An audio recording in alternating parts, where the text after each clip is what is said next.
everybody to another BDA Boxing Midweek Hangout Podcast / whatever you want to call it.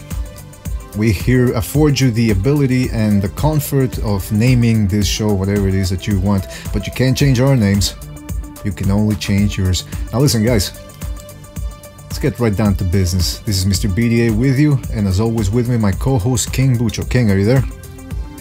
Yes, sir. Alright, now listen people out there, if you want to join us, you know the drill. Go to Google Hangouts, instant messages via the email address that's on the top of your screen, boxingdebate@hotmail.com. That's boxingdebate@hotmail.com. Send us an instant message, give us your email one time only. That way we get to send you an invite whenever you want. Bucho, now that we got that done with, a lot to talk about. Somebody's been a naughty boy. There's a boxer out there, one with red hair, specific red-haired boxer, tested positive for clenbuterol. Now I'll tell you something right away. We're talking of course about Canelo Alvarez, unless you've been living under a rock these past 3 days, you dirty bum. You might not have heard that Canelo tested positive for clenbuterol. Now, there's all these excuses being made about why he tested positive. Contaminated meat, tainted meat, tainted vegetables. He was sharing needles with a bunch of vagabonds. I mean, I don't know. The excuses are coming out of the woodwork. I'll just say this, and then I'll ask you a question. If you listen to the past podcasts, we've talked about before about, just speculation, not accusing anybody, but, like if somebody put a gun to your head and told you to name people that you think were doping, who would you name? And one of the guys that I named was Canelo, just based off body build. And now it's come out with this positive clenbuterol test. And of course, him and his management are disputing the results. But Bucho, you've read more about this than I have, what people are saying. Well, what have you heard through the grapevine? Well, most people think that Canelo's guilty. Mm-hmm. There's been a lot of memes on Twitter making fun of Canelo. Yeah, that's pretty much it. I mean, most people believe that he's guilty. So. Okay, but what do you think? Oh, there's some silence there. Oh, I thought you were going to say something. I asked you, what do you think regarding this whole situation? Oh, I thought I think that, yeah, he's guilty. At the beginning, I was like, I don't know, because I remember, there's been a lot of cases of boxers and professional athletes having eaten by mistake, supposedly, tainted meat, right, in Mexico. I remember in 2009, several players from the Mexican national soccer team had tested positive for clenbuterol. So, but then I don't know. I started hearing other points of view. Watching videos on YouTube, listening to experts. Well, no, actually, no. The experts are saying that it's I listened to what's his name, Victor Conti, on the next. He was in the next round, and he said that he believes that it's that Canelo made a mistake and ate contaminated meat. Now there was also, and then, go ahead. Memo Heredia said that he also believes that Canelo is not guilty. Bucho. Then Memo Angel. What's his other name? Angel Memo. I don't know. He changed his name several times. Right? That's just the way it's done, right? That's what he said. It's normal for everybody to change their name 15 times. His name was too confusing to remember, so he changed it. Yeah, nice Memo, I guess. Angel was he said too that he doesn't confusing. believe it. Now, Victor Conti says that the best way to find out if somebody's juicing is to do hair samples. Because that can go back to several months. You can see what you've ingested and stuff like that. So, yeah, I'm trying to start a movement. # hair test or something like that. I don't know if you guys have some other ideas, but I want to start a movement and make sure that Canelo and Golden Boy, they know that we demand hair testing for Canelo. And listen, Canelo has the money to do the hair testing. I think it's $15,000. I think. Well, first of all, hold on. Anyways, whatever the amount is, Canelo has the money to do it. So he has to do a hair test, and we demand it as fans. All right, Bucho, we got to do a sound test. Can you hear what I'm saying right now? Can you hear me? Hear that sound test. Can you hear me? Hello? Yeah, I can hear you. I don't hear a sound test. No, okay, I say I'm going to do a sound test. That's the sound test. Can you hear me? Oh, yes. Okay, because sometimes you're talking. I hear you? Because sometimes I'm talking and you're talking over me. Oh. See, that's the problem. I don't know. When you talk, it's like nobody can listen to you, man. I've told you this before. Like when people are debating and you try to stop them, nobody can hear you. Anyway, we're getting off the point here. Let's clear the air here for people that don't know what clenbuterol is. I'm looking at the internet right now and it says supposedly it's usually given to people who have breathing disorders, and it may be used in conjunction, but people use it to cheat, so it may be used in conjunction with anabolic androgenic steroids and performance enhancing drugs for reducing body fat and promoting the growth of skeletal muscle. It is widely believed that clenbuterol has the ability to increase muscle mass by enhancing protein synthesis. Synthesis. I don't know how you say that word, but synthesis. Yeah, but listen, the thing is this. Memo Heredia defended him, so did Victor Conti. And by the way, I have a picture of Victor Conti. We're gonna put this picture up every time we bring him up, because I think it's just a great picture. Look at him. He's getting closer. He's gonna bust you for illegal steroids. Okay, but what I'm trying to get at here is, don't you find it a little convenient? Don't you find it a little convenient that both these guys, Memo, Conti, who, you know what they say, once a cheater, always a cheater. Don't you find it kind of bizarre that they're covering up for Canelo? It's almost as if they're auditioning their services for him. I bet they go to bed dreaming that, oh man, I just backed Canelo up. I backed him up, so now Canelo's probably gonna call me. He's gonna go, hey man, you know a lot about this whole steroid thing. How about you wanna come over to my camp and hang out and whatever? And because listen, Canelo is the highest earning guy in boxing right now. He's the biggest star in boxing, so don't you think he would pay well?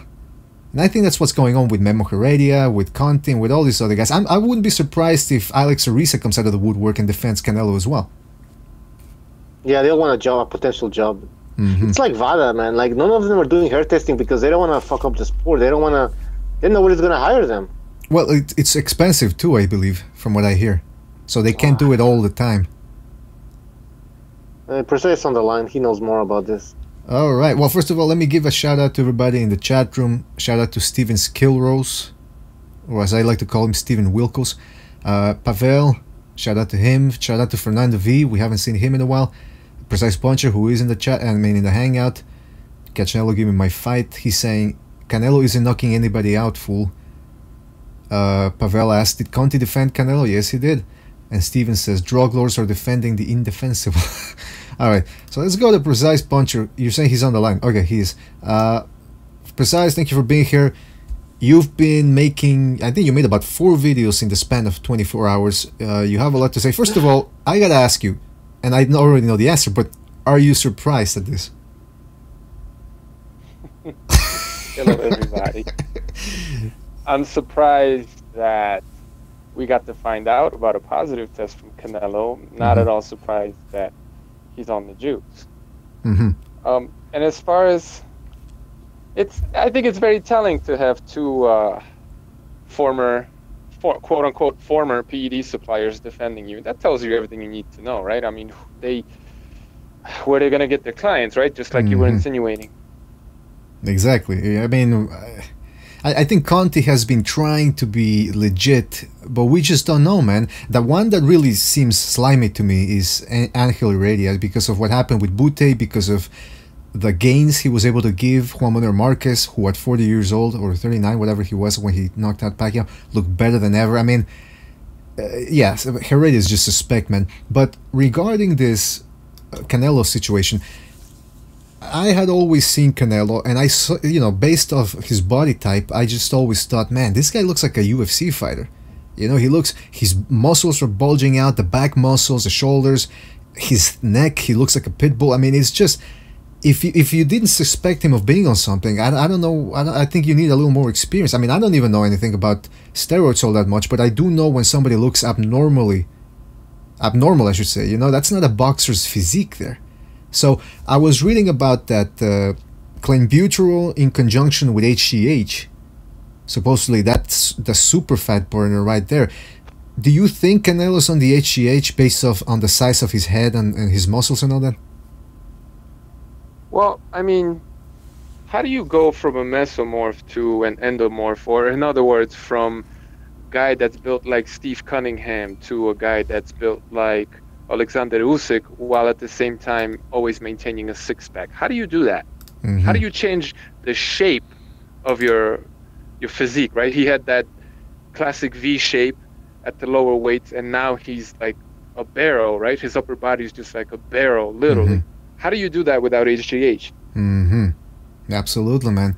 Now, I don't know if you've seen his fights. I mean, I was rewatching some of his fights lately from circa 2011, 2012, when he took on Alfonso Gomez. You know, he looked strong, but he looked like a boxer. You fast forward to 2013 when he fought Austin Trout, you can see he already packed on a lot of muscle. You fast forward 1 year when he's taking on Alfredo Angulo, and he's barging forward against a guy who's the one used to barging forward, and he looked like one of those cows that's on steroids, man. And I know somebody made a meme about that, and that's what he looks like, man.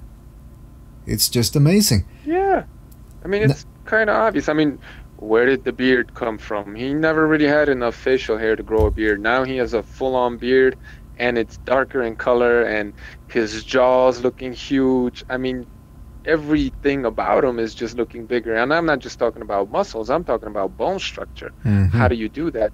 You were mentioning Rich Piana the other day, and he has a video on HGH, and granted he did it for 10 years, but one of the examples that he gave of the effects of HGH is his shoe size going from 12 to 15. So he's literally just growing. Every cell in his body is multiplying and growing. Mm-hmm. So he every went organ, everything. So he went from a 12 to a late 15. growth or something like that, no? What's that? What'd you say, Bucho? I didn't hear you. I didn't hear you, Bucho. Can you repeat that? Like a late spurt. How do you call it? Oh yeah, like a guy in puberty. Growth spurt. A growth spurt, sudden growth spurt. But it's interesting because I look at Canelo's brothers. And they look cut as well. And then the one at 154 and the one that's a lightweight, they both have similar physiques to his brother. So I'm suspicious of whether maybe it's all about the family. You know, it's like a family tradition. And Bucho, what did you say about Canelo's wife? Something about her injecting. Oh. Bucho, you said something about Canelo's wife earlier during the day. No, I never mentioned Canelo's wife. Whose wife was it then that you mentioned that before? Okay, do you know the show with Steve Kim, The Next Round? Yeah. Jimmy's Corner, the guy who always calls in. Yeah. He mentioned it. And he mentioned that I think his wife took clenbuterol to lose some weight. Oh, like his wife. I wedding. thought Canelo's wife. Okay. I thought Canelo's wife had taken that. See, I don't. By listen. the way, there was another caller on The Next Round, and he said he knows a lot of trainers in Mexico. Mm-hmm. And he says a lot of 17-year-old boxers and around that age, they take clenbuterol to lose weight for fights. So it's an ongoing thing in Mexico. Apparently, it's not only the meat. I mean, they purposely take it. Boxers. Mm-hmm. They have an excuse, right? Mexico has a built-in excuse. Exactly. And it's bullshit. Like, honestly, I'm not saying that's never happened, because there have even been cases of clenbuterol poisoning after people ate meat. But these are very rare cases where, like, they'll dose a cow and the fucking thing will just die because they overdose it, or it'll get sick and they'll slaughter it right away, because it makes no sense to slaughter the animal right after you give it the dose. No, you want the cow to metabolize mm-hmm. the drug and get the effects of the drug, and by then there's only traces in the meat, so you're no longer ingesting. And besides, I mean, I know that the doses for the cow are bigger, than for a human being, but you know, it's a 1,800-pound animal. You know what I mean? Like, that clenbuterol is in every cell in its body. It gets dispersed in this huge animal. You know what I mean? Mm-hmm. And by the time it gets to your plate, like, you will have cooked it. You know, you have to digest it. Like, you're constantly processing and breaking it down. So there are traces in the meat, and which would mean that if anything's going to show up in your bloodstream, or in your urine rather, it should be very, very, very minute traces. Mm-hmm. And Canelo's traces are consistent with people who use clenbuterol. It doesn't matter what they're telling you. You look at studies, they're actually very consistent with therapeutic doses of clenbuterol. So you obviously don't buy this excuse about the tainted meat, but what about that? What about what Butcher said, the hair test? If they did a hair test now, if indeed he was using clenbuterol for a while, would they find higher traces if indeed he'd been doing it for the past months? The way I understand it, and again, no expert here, but the way it would work if they did a hair test is they would be able to find the specific moment when clenbuterol entered his body. Whoa. Right? And they would be able to estimate based on whatever's in the hair on how big that dose was. And then because look, people are saying, oh, there are only traces. Well, but that could be because he took clenbuterol a week ago. Mm-hmm. You know what I mean? Mm-hmm. And his body processed it out, and now they're just, even though the traces are consistent with somebody using clenbuterol, at least therapeutically, you know, if you want to take that angle, maybe that just means he took it a week or 2 weeks ago. That just because they're minute traces, that doesn't mean that whenever he took the drug that it was, you know, whatever form he took it in, meat or a tablet, you know, that we don't, just because we found traces basically now, small traces as they tell you, that doesn't mean that when the drug entered his body, it was in minute amounts anyway. You know what I'm saying? So it's just bullshit from beginning to end, and the way they're spinning this story, you really need to be in love with the guy or a complete idiot to buy the story. You know what I mean? Mm-hmm.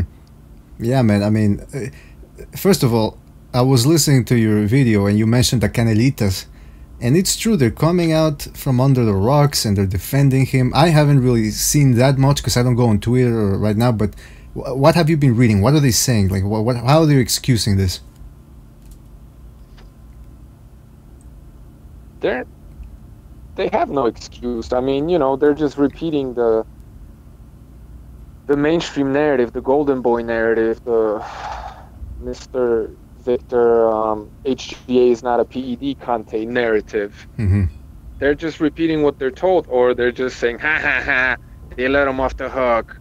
Good for him, bad for you. You know, this trolling basically. Mm-hmm. They're not saying anything remotely, you know, intelligent. Mm-hmm. Yeah, they're not saying anything logical. Well, that's the love that some guys have for competitors. You know, they'll excuse what they just want their guy to win. It's bizarre, but hey, that's the way some people operate. Now, Bucho, you want to start this campaign of getting Canelo to provide a hair sample. First of all, that's a bad idea.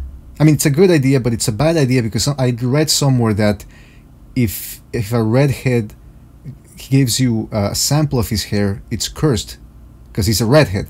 First of all, so that's something. Yeah, that's true. So I don't know if that would affect something here, but if it didn't, how would you go about this? Like, how would you promote this new movement that you're trying to get started?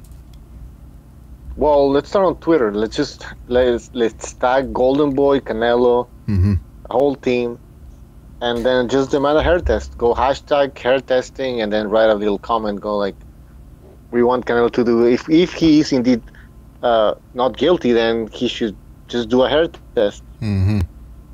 That should clear his name. Yeah. I'll tell you why this pisses me off, man. Because first of all, you know that these guys are taking something. You always suspect it. It's on the back of your mind. But again, it's in the back of your mind, so it's not always at a conscious level. So you toss it to the side. You just want to watch good fights. Not only did we get a bad decision in the last fight, the first time they fought, Now we gotta deal with this whole. It's like a fart that's hovering around the room, and it just won't go away. That's the fucking thing that's going on. There's two farts now hovering around the room. This has ruined the fight completely for me. And I know you precise. I know you didn't. You weren't looking forward to the fight in the first place. Now I suppose you're looking forward to it even less. With this whole goddamn shenanigans. Absolutely. Yeah, I mean, come on. And some people saying that it was, it's a promotional ploy to get. Because the fights, people aren't looking forward to the fight, to sell Canelo, Triple G. Like, come on, they're gonna put Canelo's entire legacy into question for one fight. And it's not even a tried and true tactic of promoting a fight, because, exactly, like you're saying, it might actually turn people off. So, all these conspiracy theories now, it's like, look, I'll be the first one to come up with conspiracy theories, but make it make sense at the very least. You know what I mean? Yeah, that's a horrible way of promoting a fight. I mean, the only worse idea than that is like if they accuse Canelo of rape before the fight. Like, oh yeah, that's gonna promote the fight. Now what? Get the fuck out of here. That makes no sense. These people, it's interesting. These people, the fans of certain boxers, they'll come up with any excuse to vindicate their man. I tell you something. I'm a boxing degenerate. I'm gonna end up watching the fight, but this just ruins it, because if Canelo wins, it leaves a sour taste in everyone's mouth, and if he does win in impressive fashion, or if he dominates compared to the, at least if he wins 7 rounds out of 5, the Golovkin fans are gonna start saying, oh well, it was because he was juiced. So there's no win-win for him now anymore. The guy's fucked. Well, yeah, he gets no credit either way, and if he loses, then then we know why. You know what I mean? Then it'll confirm that he indeed was on PEDs. I mean, come on. Well, let me read. Oh, and another thing I wanted to add. I'm sorry. Go ahead. Go ahead. Well, just people saying, well, Canelo asked for PED testing for this fight. Like, it reminds me of this whole nonsense people were saying that Canelo asked for the 152-pound catch weight of Floyd Mayweather. It's like he had a choice, and the same thing goes for VADA testing against Triple G. It's mandatory. He had no choice. If you want to fight for the WBC belt, you got to do VADA testing. So to all the Canelitas out there, Canelo didn't ask for shit. He had no choice. Exactly. Otherwise, he would have looked bad. He would have looked bad if he doesn't take that. And the other thing is, first of all, we've talked about this before, is that he's not even doing true testing. He's got about 8 months where he can do whatever he wants, and then he's only getting tested for what, 2 months or something like that?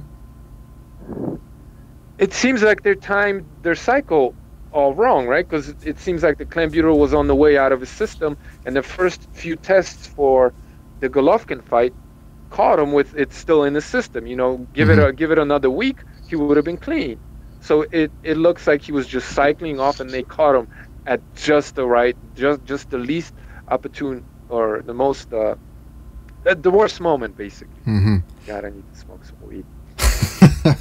Well, it brings up the interesting point, which is, Conte made up that point, and he said, well, every time they come up with a tainted meat excuse, it's like the dog ate my homework routine, which is true if you think about it. Everybody goes for that. But he made up the good point, which is, if he is eating meat and he's a professional athlete with a lot of money, why is he getting his meat from like free-range meat outside of Mexico? Why is he eating Mexican meat?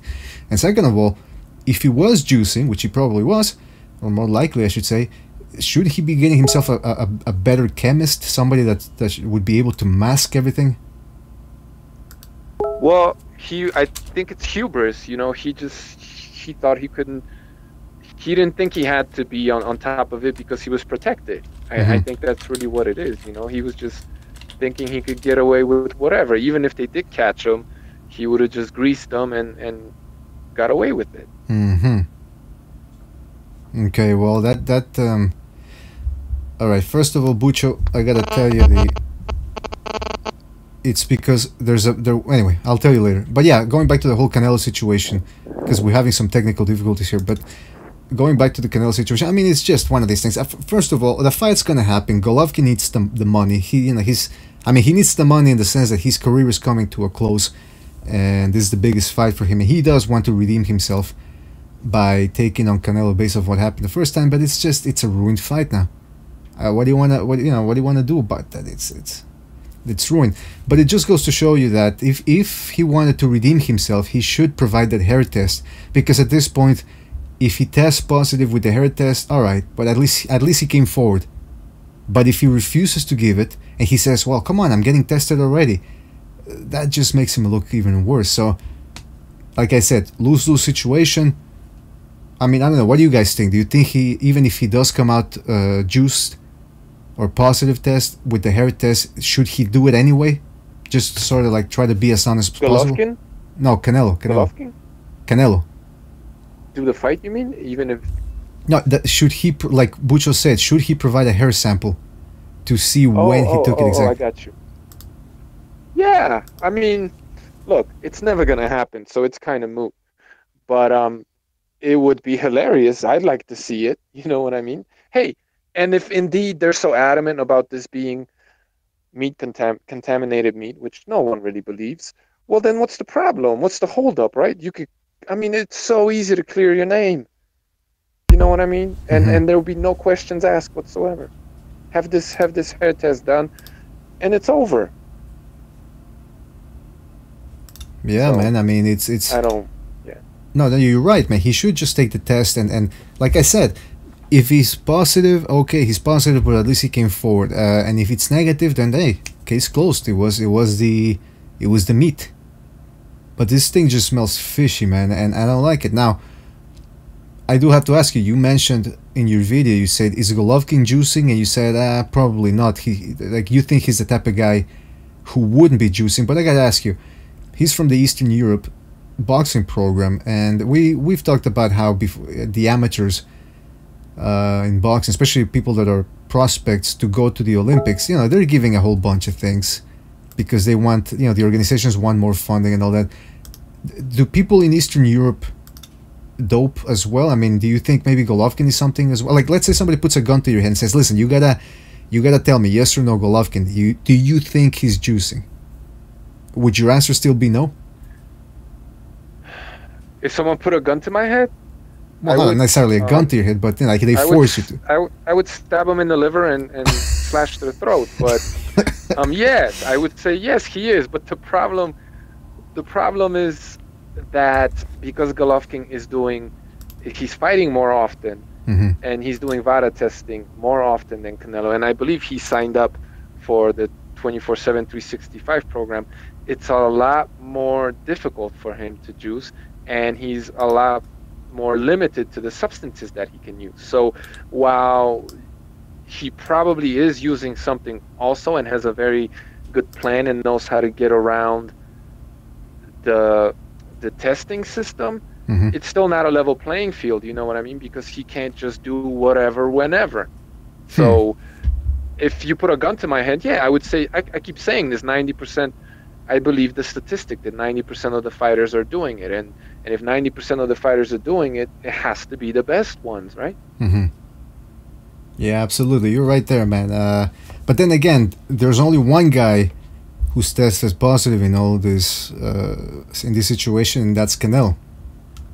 So exactly, it's not even about Golovkin. He's passing the test. Like, if you're gonna have this shitty, crappy testing system, that's on you. Don't come to me, saying Golovkin's on it. Like, okay, make the testing better, but make sure they both do the same kind of testing. And that's, in my opinion, never gonna happen. It's always gonna be like this.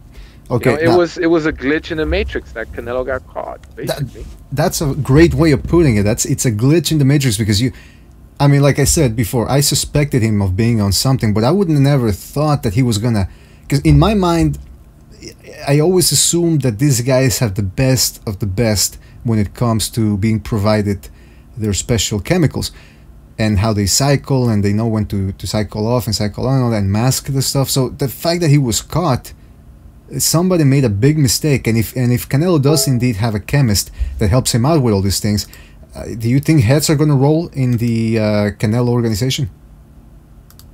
Well, he's getting a new strength and conditioning trainer. There's just no doubt about it. Did he already say that, or? Well, no, but and it may never come out publicly, but I guarantee you they're getting somebody new, somebody different, or maybe it was just like his brother's friend that was doing it so far because it was so shabby. Yeah, but now it's gonna be, now he's gonna get with the program basically. Which is pretty good, because let's say he's been juicing since 2011. That's about 6 years that he's been testing clean. But then again, he hasn't been doing VADA for the past 6 years total. So, I mean, I don't know. But listen, give us a prediction of how you see things going until the month of May. Do you see Canelo giving an excuse and everybody buying it and the fight goes on as usual and that's it? Or is this thing always going to be in the back of everybody's mind? Oh, he's forever going to be Canelo Alvarez to a lot of people. Forever.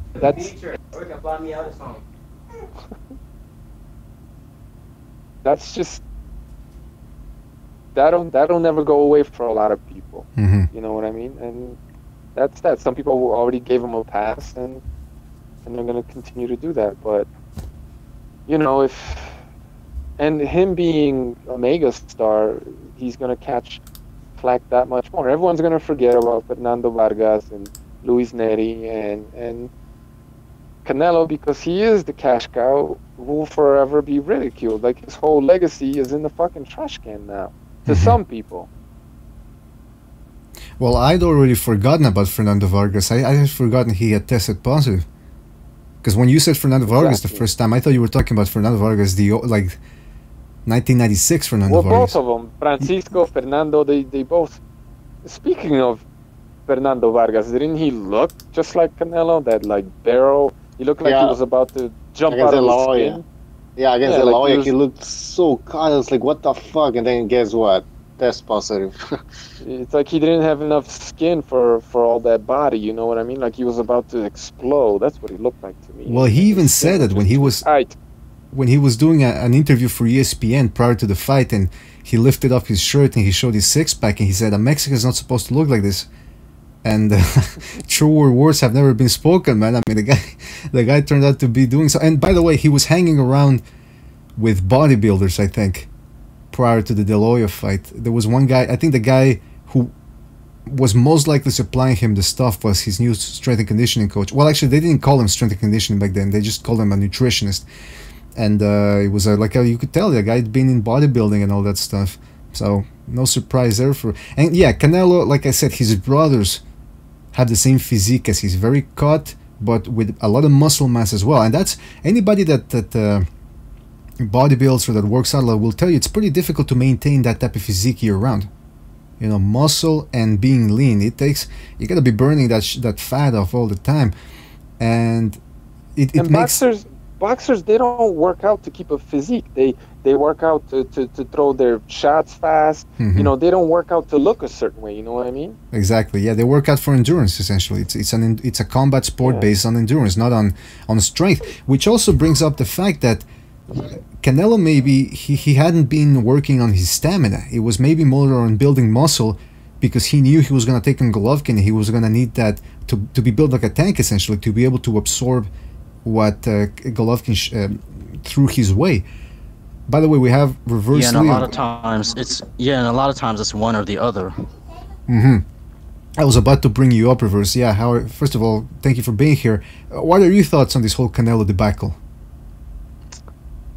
Precise pretty much summed it up. I don't think there's too much more I can really add. Okay, well, let me ask you this then. I mean, I know in hindsight it's a different story, but if I would have asked you 2 years ago, hey, you think Canelo's on something? What would your answer have been? Ask me what? Do you think Canelo's on something? Maybe. Oh, you wouldn't have said yes? I would have said maybe. I find that hard to believe, man. When did he fight Liam Smith? 2016. Alright, so would that count as the 2 years? Let's say a year and a half. Yeah, no, let's say a year and a half. Because, yeah, for him to be putting on as much weight as he did versus guys like Khan, in making that weight, I probably would have said yes. Well, I mean, look. Let's put it this way, and people can do it right now while they're listening if they want. Go watch the Alfonso Gomez fight, which took place in 2011. Go watch the Angulo fight, and you can already see Canelo looks very big in that fight. Now well, look at Canelo on the scales versus him on the ring when he fought Liam Smith. Exactly. He's for, not only does he looks big, but during the weigh-ins he doesn't look as big, and then when he rehydrates, oh my goodness gracious, he looks like a different guy. Go back and then go watch the Chavez fight. Sorry, the Chavez fight. He looks in the Chavez fight. In the Liam Smith fight, it looked like he had to actually like take liquids out his genitals. I don't know what that means, but but yeah, you can tell that even. Is it me or does Canelo's developing one of those bodybuilder guts? Yeah, the Ninja Turtle shell. Yeah, and if you zoom in on his navel in some of these weigh-in shots, you're gonna see the injection marks, insulin injection marks around his belly. Yeah, I found a picture and I posted it on Twitter a long time ago. He has like the same thing as Mayweather, who has like multiple. Yep. Well, I gotta tell you, that's a shame. It's a shame. Right, Matthias is on the line. Matthias on the line. All right, Michael is on the line. Thank you for being on, Michael. What's your take on this whole debacle that's going on? I mean, when I first heard about it, you know, it was more like, okay, to me, like, so what, you know, because, you know, he tested positive for clenbuterol, but I mean, you know, it's a little frustrating because, I mean, you know, nothing's really going to be done about this. I mean, and it's a lot of you guys bring up a good point. I mean, you know, if, you know, Canelo and his team, you know, knew about, you know, the problems with this clenbuterol issue in Mexico, you know, it happened to Vargas, you know, it happened to a Mexican, you know, national soccer team. You know, why aren't you shipping your own products to your house, since he's, you know, a multi-millionaire and he can afford it? Or, you know, just simply don't train in Mexico. You know, get yourself, you know, a nice little area somewhere in California, you know, or anywhere in the southwest part of the United States, you know, that you're pretty close to, you know, your home country, and, you know, train there. It's not a very good excuse, and I take, you know, like the WBC was gonna, or whoever it was, either WBC or WBA was gonna, you know, investigate the situation. They're not gonna do anything. You know, this is like when the WBC said they were gonna investigate Adonis Stevenson on, you know, his lack of taking mandatory fights. Where did that go? It went nowhere. So, you know, it really comes down to Golovkin's team and whether they want to continue or whether they think it's a legitimate excuse. You know, but again, you know, he needs the money and he wants to redeem himself. So, you know, it's the fight's gonna go on, whether, you know, regardless. Yeah, now you brought up the good point of why do they keep training in Mexico and eating Mexican meat? Well, that would be because then if they stop doing that, they run out of excuses. Then they would have to come up with another excuse about why they're testing positive, and of course, they don't want to do that. So, I guess the bottom line here is, let's get down to brass tacks. With everything that's been going on, are you guys still gonna watch the fight if it goes on, which it probably will be? Probably. Are Canelo's camps even in Mexico? Well, he starts in Mexico and then he moves to the U.S. I think a couple of weeks before the fight. I think. Don't quote me on that. I heard he lives in SoCal. Is that right? I know That's what I heard. And another thing, he goes to Mexico to get. No, go ahead. To get his drugs. Yeah. Apparently, there was an article in GQ. This is hearsay. I don't read GQ. Now we know now. But there was an article, and they do, you know, these fighter profiles, athlete profiles, where they talk about their workout regimen and their diet. And a typical Canelo diet, dinner or whatever it was fish or chicken. So go figure. Yeah, we've seen that in the 24/7s too. He's eating fish and chicken with a lot of vegetables and all that. Very rarely do you see me. I think in one episode they were barbecuing, and I think that was a special day because it was his birthday or something. Or I know it was the last day they were gonna be in Big Bear, something like that. But you're right. For the most part, from what I've seen in the 24/7s and all those other previous shows, he mostly focuses on chicken and fish. No red meat. So something's wrong here. Something smells fishy. Another thing about why I believe this clenbuterol tainted meat excuse is bullshit, because in the United States United States is like the only country in the world that allows ractopamine. I don't know if I'm saying that correctly, but it's a beta agonist. It's in the same family as clenbuterol and zopatolol, whatever they caught Neary with. So in the United States, the meat is full of all kinds of shit. That's all kinds of banned substances as far as athletes are concerned. And yet, we never hear of any Americans testing positive for any of these substances. And they're illegal. They're on the WADA ban list also. So either Americans are being given a pass for testing positive for these substances, or the whole meat thing is just a whole bunch of bullshit. Why aren't any Americans getting caught with the stuff that we know for a fact is being injected into American cattle? So what are you trying to get at? Are you saying? I'm saying that it doesn't show up on any tests, or drug testing is bullshit. Either way, no matter how you slice it, something has to give. Look, again, there is just as Mexican meat, but even worse, you have to assume, because it's legal in the United States to put beta agonist of a different name that's probably more powerful in the American meat. It's legal, so just about everybody uses it. And yet, Americans are never being caught with these substances in their system. No American athlete, I don't think there's ever been a positive test for ractopamine in the United States. And the meat is full of it. So again, either this contaminated meat excuse is just that, it's bullshit, or you got to question drug testing in general. You know what I'm saying? Well, yeah, I mean, we know these guys. Yeah, some corruption, superior masking agents. I mean, it's just there's a whole lot of factors that would perhaps impede certain fighters from getting caught. At this point, I think it just sends a nail it just sends the message to everybody that might have doubted this before. But it's, hey, listen, it's almost everybody's juicing.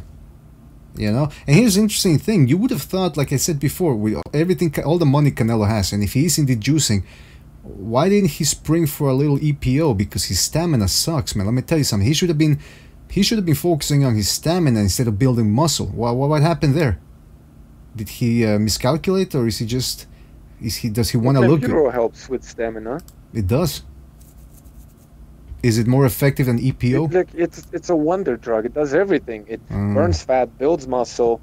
It raises your body temperature, meaning it speeds up your metabolism, I think, because that heat has to come from somewhere, and it has to probably comes from the calories you ingest. So in other words, you could probably eat more, and you could go through that food quicker, right? It'll speed up your metabolism. It generates more heat in your body. That energy has to come from somewhere, and it has to be the food. This is my reasoning here, you know. The heat is from the oxygen transportation. From what? The heat is generated by oxygen transportation. What it generates. So it opens up your bronchial passages. Exactly. Yeah. It's a bronchodilator, like an asthma drug, right? Yeah, well, let me tell you something. I have breathing problems myself, so I'm going to be going on over to the doctor and this week, and I'm going to ask for as much clenbuterol as I can, and then I'm going to tell him that I missed a growth spurt when I was younger, and so maybe I'll get him to prescribe me a little HGH, because let me tell you something. I'm getting a little flabby around the midsection. I'm going to need me to go on that Canelo diet, and just fish, vegetables, and chicken. That's all I'm going to eat, because I don't want to get more clenbuterol than I need by eating tainted meat. All right, corruption. you're in the chat. Thank you for being here. What do you make of all this situation? I mean, are you surprised by Canelo's positive test? I'm surprised by the stupidity of his timetable in being caught when he's obviously calibrated a regime for so long. Now, Mr. BDA, when Canelo looks under his Christmas tree at Christmas to unwrap his presents, now he's not interested in a diamond encrusted Cartier Pasha. What he's ideally looking at is a replenishment of clenbuterol, because that stuff is absolutely. You couldn't manufacture a more perfect drug for all of his deficiencies. And if you look at what he's been doing in the ring, a notorious stamina issue, so it's suspect for that. But also, we know the way he alternates between ridiculous catch weight. You've only got to look at the Liam Smith fight and wonder how on earth did he make 154 pounds. So it's just a perfect drug for him. So no, I'm not surprised, but I'm surprised in one way on the fact that when he's trying to cycle down, being caught with what, 0.08. No, I think yeah, we're losing you a little bit there, corruption. I think there's a problem with the connection here, but essentially we got what you were saying about it's a miracle drug because it helps everything, muscle growth, what's it called, the stamina, and also it helps him prepare for the next day's training. It enhances endurance, which is really saying something, because imagine if he wasn't on clenbuterol, how bad would his stamina be back then? I mean, this guy is winded after the first 3 rounds, so yeah, he makes it through because of his good defense and the fact that he's able to place his shots well. But I gotta tell you something, this Canelo, I always liked him, I always liked his style, and the fact that he's willing to mix in skills with offense and tries to stop guys. He's not content with just scoring points. But at this point, man, and yeah, the test wasn't 100% conclusive, but based on my past suspicions, I can't give this guy that much of a pass. And like Michael said, the worst thing about this whole situation is that nothing's going to be done about it. They're going to come back with an B sample, and they're going to say, oh, it was just a mistake, fight goes on. The thing is, Mr. BDA, now clenbuterol is not generated in the body naturally, like, for example. So if it's in your system, then you are culpable, you are liable. So there are no... Yeah, there's no gray area here. I don't know, people are acting like there's a gray area. There is no gray area here. He's guilty, period. Yeah, it is not generated. So there are no thresholds at all. If it's in your system, it doesn't matter whether it's a nanogram per milliliter or 0.08 per milliliter. It is totally irrelevant. It's a positive test. Simple as that. And this whole tainted... Yeah, and even if he's going... Go ahead, yeah, Reverse. people are trying to spin this. Even if he's going to go with the meat excuse, he would basically be implying that he intentionally ate meat that may or may not be contaminated with clenbuterol. Yeah, and if you look at certain athletes who have given that story in different sports, say for example cycling or whatever else, that they and banned for 2 years for even trace elements that some people call. But if you understand conversions and limits and exactly how much meat it quantifies to, it is ridiculous. People have been banned for 40 times less per Canelo has been caught with and given 2-year bans. So yeah. So if there's... Go on, Precise. Yeah, and again, I just want to make this clear, because while it's important to talk about concentration levels and all this other stuff, yeah, it's fun and all that, but the bottom line is that You can't have any of it in your body. And at the very least, if you're going to go with the meat excuse, this needs, the way it's generally been done, months-long investigation that takes for a very, very long time. And at the end thereof, people are still screwed anyway, generally. Almost nobody outside of boxing gets off when WADA, World Anti-Doping Organization Association or whatever, when they do their investigating into this, it takes months, and most people still go down.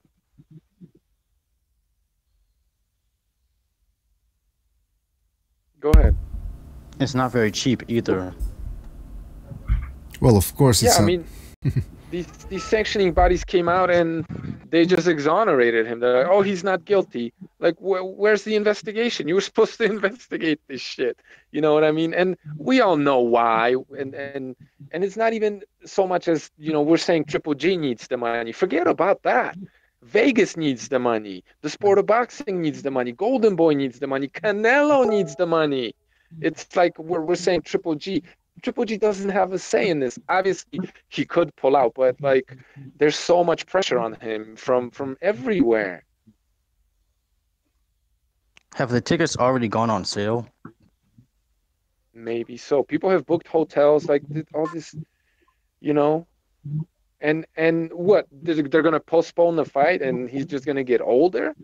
You know what I mean? Like he can't. I know it's easy for people to say, "Oh, pull out and go fight Billy Joe Saunders." Like, really? Because that's what you would do? Fuck no. You would take the 10, 12, 15 million and you would try to get your revenge. Everybody would do this. We all would do this. Yeah, it's the same stuff like with Shinsuke Yamanaka. They had tested Luis Neri regularly to make sure he didn't have anything in the system. And then the day before the fight, when everybody's made their plans to go see it and he's had all this support, Luis Neri just pops up and can't get lower than 3 pounds above the weight. And Shinsuke Yamanaka is the one left with the decision to make on whether or not he has to fight. And in the end, he's just going to take it because he doesn't want to disappoint his fans and his friends. And at the end of the day, he just wants his belt back. That was so shady and disgusting. It's like, okay, so he was clenbuterol, whatever the fuck it was, free, supposedly. But it didn't matter because he's, he was using clenbuterol to make the weight. To make the so weight. That he could rehydrate and be stronger. Yeah, and then they took it away from him. He couldn't do it anymore. So, but he still had the advantage of being bigger without the struggle of getting down there. You know what I mean? And so it didn't make any difference. They should have just let him use clenbuterol. Mm-hmm. Maybe Yamanaka would have won. Just let Yamanaka come in there with maybe like some loaded gloves, or let him get a couple punches in after the bell, and then we got a fair playing ground. Yeah, that give him some of that margarito. What'd you say? I didn't catch that. You were breaking up a little bit. They should have given Yamanaka some of that margarito plaster. Yeah, I mean, why not?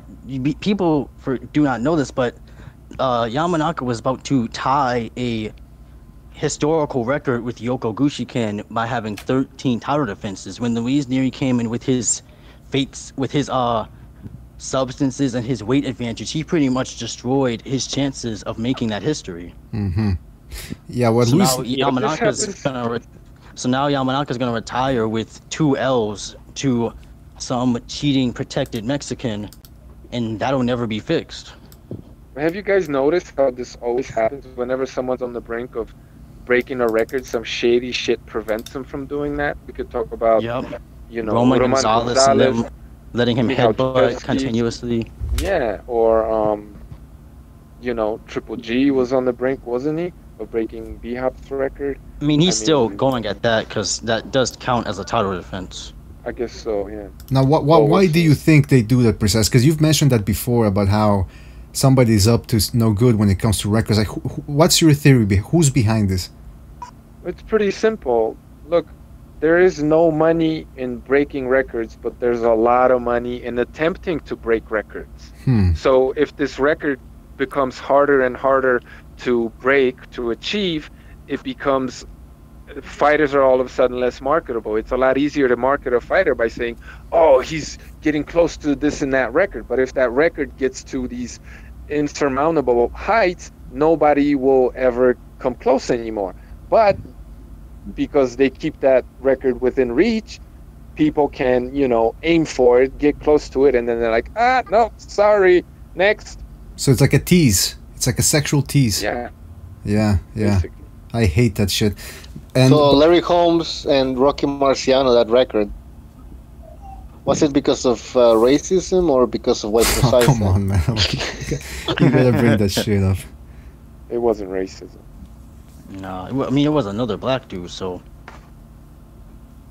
Yeah, but they were protecting Rocky Marciano. That's what I heard. Did his brother say that or something? I forget exactly who... It was about the record. It wasn't about the person. It was about the record. Mm-hmm. That's an interesting theory. I'd never heard that before, but it makes sense, man. Now... You might get the guy that broke the record shelling out a couple of his own bucks just to make sure that sticks. Mm-hmm. Well, you take a look at Bernard Hopkins. He broke 2 records during his career. He broke the middleweight title defenses, and he broke the oldest man to win a championship. So maybe they allowed him because he'd paid his dues, or maybe it was because I don't know. But he certainly was able to back that up. But for the most part, yeah, I guess another person could say, well, records are hard to break. That's why they're called records, because not everybody can do them. But I mean, I don't know. But it's an interesting theory. It's an interesting theory, and it makes sense from a financial standpoint.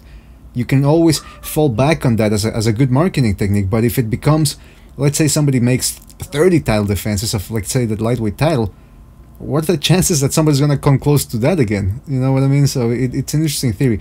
Now, what's this about Michael Montero? I try to listen to his YouTube channel. But sometimes I don't have time to listen to everything that's out there. But what's he been saying? And because I know Precise said that he had some harsh words for the man. What's going on here? Well, he is like this self-proclaimed PED guy.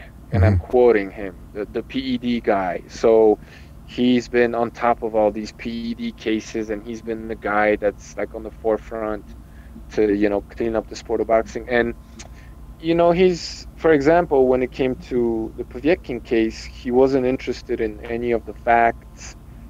He basically just condemned the guy right away, even though he never failed a drug test. He really didn't. And like whenever I say this, people flip the fuck out because they're brainwashed. But the fact remains that he never failed a test. And the way to understand that was to talk about concentration levels, allowable thresholds of the recently banned drug in your system, and why that drug was there in the first place, because it was legal. So if once you read like the WADA protocol when it came to meldonium, and you understood the situation and the fact that he had 14 times less than the maximum allowable concentration, you realized that it was a red flag. It was something, it was a blip on the radar where he needed to be looked at and scrutinized, fine, but it was not a violation, okay? Now, but he ignored all that, and he just said Pacquiao was a cheater, and, he had all this evidence, like his amazing body transformation and all these knockouts he's been getting lately, and he needed to be banned from the sport, basically, even though he never failed a drug test. But now when it comes to Canelo, all of a sudden people want to talk about concentration levels when they're irrelevant, because you can't have any clenbuterol in your body. All of a sudden people want to talk about inadvertent contamination use, right? Well, I didn't know it was the meat, when that's irrelevant. You're not supposed to have any. You're responsible for everything that's in your body. All of a sudden, people want to talk about, the gray area, when there is no gray area. But when there was a gray area with Pacquiao, there was no gray area. So it's just and the thing that gets me the most is that this guy, he's the self-proclaimed PED guru. He's the self-proclaimed, go-to guy when it comes to talking about this sensitive topic in boxing, because nobody wants to talk about it, allegedly. And he's been on the forefront of cleaning up the sport and caring, and it's just fucking bullshit, man. Well, okay. I dealt with that same type of stuff with the Louise Neary fans saying, oh, well, WBC cleared him, so that means it don't count. So you wrong, and Neary beat Yamanaka fair and square. Okay, come on. Who's that's Yeah, Chavez said he was. I was watching the ESPN Spanish at Los Golpes show, and man, they all said it was a disgrace. I mean, you come in 5 pounds overweight. Celebrating with Jorge Arce. yeah, that was disgusting, man. I didn't see. Neri. Neri. Oh, I didn't see that fight. Yeah, No. I don't even That was want the to second watch one. that. I saw the first one. I don't even want to see the second one. It's like watching a murder tape or a snuff film, you know. It's enjoyable in the past when you're 15, 16, but then it's no longer. I mean, the guy was older too, and I mean, it's just the whole thing. But going back 35. to the 35. Well, actually, I thought he was older. But anyway, let me read real quick what people are saying in the chat room. People are saying, Tube says Montero's Q&A was funny. Michael Stott says he's the real journalist. Steven Skillcrow says Montero equals gag reflex. Aiden Morrison laughs. Tube says Montero said he's from the mean streets of Detroit. Well, they are mean streets of Detroit. Pavel says, yeah, man, I bet he'll start talking shit about Canelo when it's all done. Tim DeBell says he got mad when I asked him if he was a W2 employee or Golden Boy or 1099 self-employed. So you can see people in the chat room. They don't, you know, they're not big Montero fans, which is interesting. My point of view on Montero is, and again, I haven't watched all of his content, but everybody was giving him props when he went at the State Athletic Commission after the Triple G Canelo fight. But then somebody made a good point in the comments of Precise's video, one of his videos, where people said, well, why didn't he go after Golden Boy?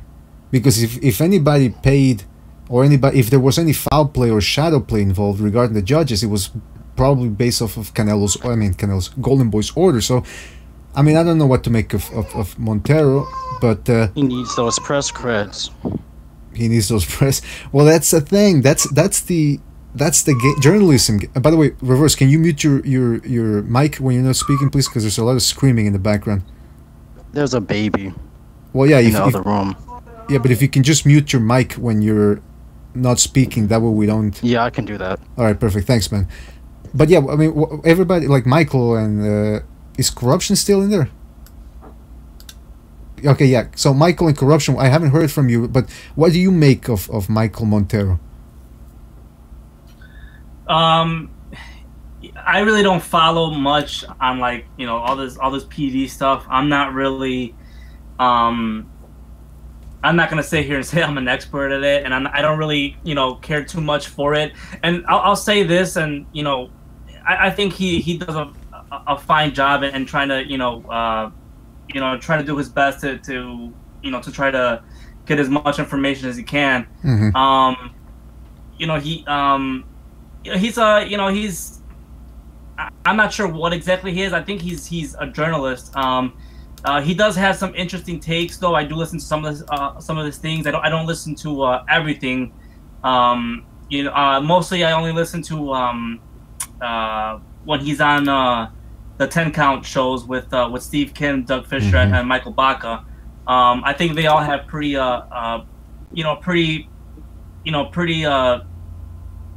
Good decent, chemistry. opinions on upcoming fights. But in terms of these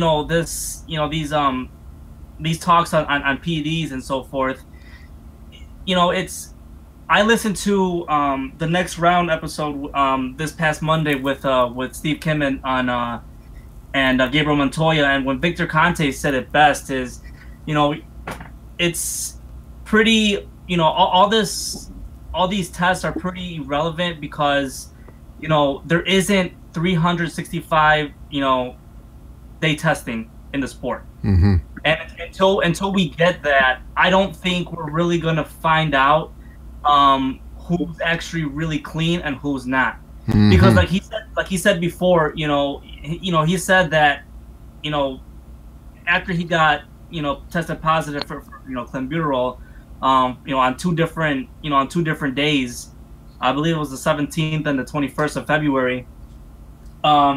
He said, what was he doing beforehand? And he brings up a good point when he talks about when everybody says that Floyd Mayweather is the gold standard of bringing all this blood testing and so forth, and how he's he was the one that initiated all this years back, but he wasn't testing 365 days a year.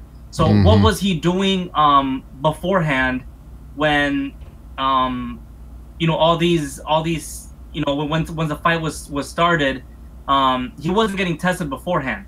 Exactly. And that's when you can get a lot of work done and a lot of training done before a fight when it's not scheduled. And I found it very odd too, especially with his fights. And I'm not gonna sit here and say that he's definitely cheated before or this and that, but it does raise some question with some of these fights. They get postponed from being made a month and a half official, where these tests can start taking place because it's official. Why isn't this these fights get signed a lot later than what they normally should, because maybe they're either doing cycling and they want to cycle as much as they can before the testing starts, or whatever it is. I mean, none of this really is gonna pop up until there's 365 days testing throughout the year for every fighter, and until then, it's basically whoever gets caught looks like the idiot, because they know how to get away with it. The perfectly well said. Now we got Stu on the line, and Stu, I want to get to Stu's comments about this, but before we do that, somebody in the chat room, Alan, I forgot his last name, but Alan said that Montero's a fly that's trying to get into the entertainment industry. And I mean, like I said, I don't dislike the guy. First of all, I haven't seen all of his videos, so I can't dislike the guy because I'm not that familiar with all of his work, but I do get the impression that he's sort of very high on marketing himself and putting his name out there all the time, like the Michael Montero show, or shirts that say Michael Montero, this and that. Do you guys get the impression that he's sort of trying to use boxing to springboard into something else? Isn't he a former actor, or like trying to be a current actor? Yeah, he's a former actor, if I can remember. So I think that actually kind of makes sense that he tries to build up his brand and maybe eventually continue further on with being a journalist in the sport, or maybe jumpstart his acting career. Anybody else got anything to add to that? To the fact that maybe he's no?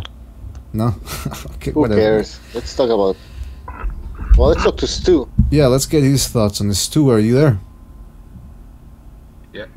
All right, perfect. Yeah, thank I'm you. here. Thank you for being here. Okay, now we've been talking for about an hour about this. I'm curious to get your thoughts on the whole Canelo situation. What's going on with him? It's not good for boxing, is it? Not good for boxing at all. I mean, I've seen two pictures. I've seen two pictures of what he looks like now and what he looked like before, and there's definitely a lot of muscle put on. Now, you've got to keep it real. He's doing something, isn't he? Yes, it's pretty apparent that he's on something. But I mean, I'm asking everybody the same question. If I would have asked you 3 years ago, hey, Stu, do you think Canelo's on something? What would your answer have been? Yes.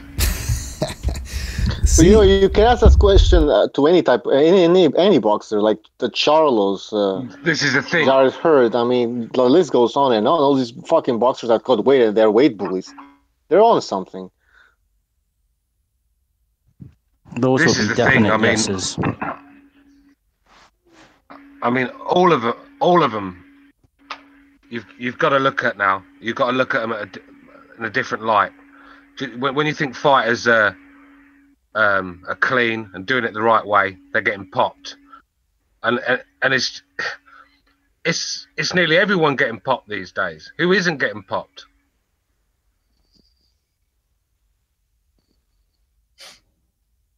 I don't understand why some people still believe that everybody isn't using PEDs in any athletics. I mean, I just don't understand why this is like a surprise really to a lot of people, or why people feel kind of uncomfortable saying that athletes are using PEDs when that has always been the case. Mm-hmm. They've always, I mean, PEDs were invented for this reason. Like, it's just, you know, this is just what it is. It's always been this way.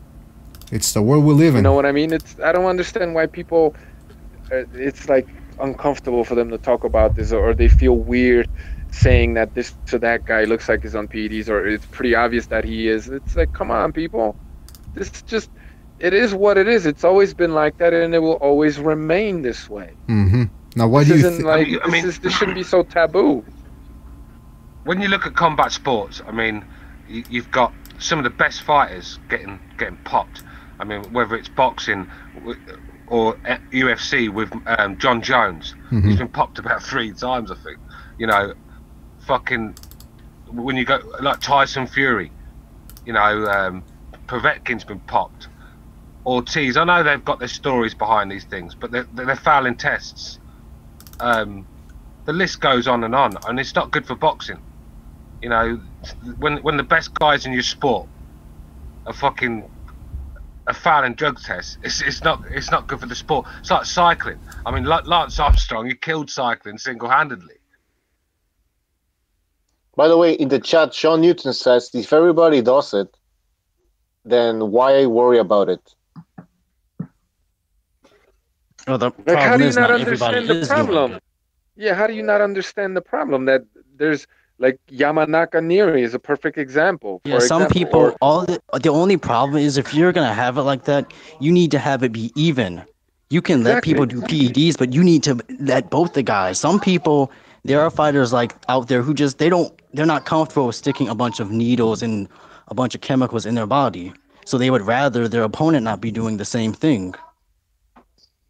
The thing is, if we allow fighters to take PEDs, then a fighter on PEDs is a far more dangerous specimen, and that could be the difference between life and death in a ring or a cage. Not true. This is a myth. Yes. I mean, It's if a you myth. let both guys take it, isn't it balancing out? Of course, it's a myth. Where are the studies? Steroids don't stop you getting brain damage. Steroids don't stop you getting brain damage, mate. When you're taking monster shots off a fucking 15-stone beast that keeps coming for like 11 rounds because he's popped up to his eyeballs on PEDs. How can that be right? So that's the difference the between life and assumption. But this isn't science, Stu. Like, first and foremost, this is what you believe, and that's fine. But there are no studies to back what you're saying. Now, look, you're saying that if somebody takes steroids, they get to hit harder. Okay, fine. But that also means we're going to get more knockouts, no? And a quick knockout is a lot better than getting hit for 12 rounds by like a medium hard puncher. It's better to get knocked out, isn't it? It's just when you're fighting a big guy and he's coming at you constantly at the same pace, throwing the same venom in his shots for 10, 11 rounds, then fuck it, you're likely you could get seriously hurt. That's my But opinion. that's boxing, isn't it? But that's boxing. Yeah, but you know, fucking out. This is not. You know, at the end of the day, these people are human beings still. I don't mind seeing them get knocked out, but I don't want to see people get killed in the ring, bro. I don't. Yeah, but this is an emotional argument. It's not backed by any science, actually. It's just an emotional. Like, boxers have been using PEDs forever. Are there more deaths now than there have been before per the amount of fights that we've had? Like, let's see some statistics. Let's study this. Let's use. In the early 80s, there was a lot more fighters getting hurt. 70s, 80s. That's when PED really first came out. No. PEDs came out in 1935 is where you got testosterone, but before that you had amphetamines. In the West, in the West, it was not really a big thing. It was Russians and the Germans were doing PEDs, but really in the West, we wasn't really into them things. And it's around them times. Well, I don't know. That's not true. I mean, around that. That's propaganda. This isn't true. I don't know, man. You had amphetamines in the United States. I mean, like, you look at who these pharmaceutical companies are, where they come from, and yet some of them are from Germany, but a lot of them are American. I mean, you had Freud would use cocaine in his group sessions, for example. You could go to the pharmacy in the United States and you could purchase heroin, cocaine, amphetamine. I mean, it's nonsense. It's all a lie that Russians were doing. No, it's a lie. The Western world developed PEDs and has been using it first and foremost. Wait, that's you where used to PEDs buy came from. You used to be able to buy cocaine as a pharmaceutical? Yeah, heroin. Those- You could buy heroin at the pharmacy for your Those baby's CVs aching gums. Those CVSs People must have been popping. Listen, if you go Dude, back, people the People years used and to look put at some of heroin them. on their babies' teething babies' gums. Yeah, but how is heroin a performing enhancing drug? Well, it's just an example of something that's illegal and bad, considered illegal and bad today, being completely legal. It's just one thing. There are other things. And heroin, yes, it's a performance enhancer. If you take an opiate in the right amounts, it allows you to deal with pain. And well, it's on the banned substance list anyway. So yeah, it's a PED. Any opiate or opioid is on the banned substance list, heroin included. I just don't know. It becomes like, when you got these weightlifting competitions, it's the guy who's took the most pads wins. Do we want it to be like that? But it's always been like that. Why do we not? Yes, why do we all of a sudden not want it like that? But if we that's the question. Obviously they're taking them. There's no doubt in that. But obviously they're not taking them to the amounts they would if they were given a free for all where they can just help themselves. I mean, they'd be coming out. Boxing was a free for all. Boxing was a free for all up until, like 5, 6, 8 years ago. Boxing was a free for all. So that means that they were using. Were there more deaths? Are there fewer deaths today than before? I mean, it just seems like just the other year or in the last couple of years, 3 guys in the UK died or damn near died, right? Yeah, no. Just like I said. So what's up with UCAD? What's UCAD doing about this? Yeah. It's a difficult one with the peds. It's a difficult one. It really is. But at the end of the day, I mean, anyone that wants to see 2 guys just roid themselves up and fight. All I'm saying, I'm not saying you're wrong. I'm not saying you're wrong. Look, Stu, I'm not saying you're wrong. I'm not saying I'm right. I'm saying, where's the scientific evidence that PEDs are bad? Where is the evidence? All you have is emotional appeals.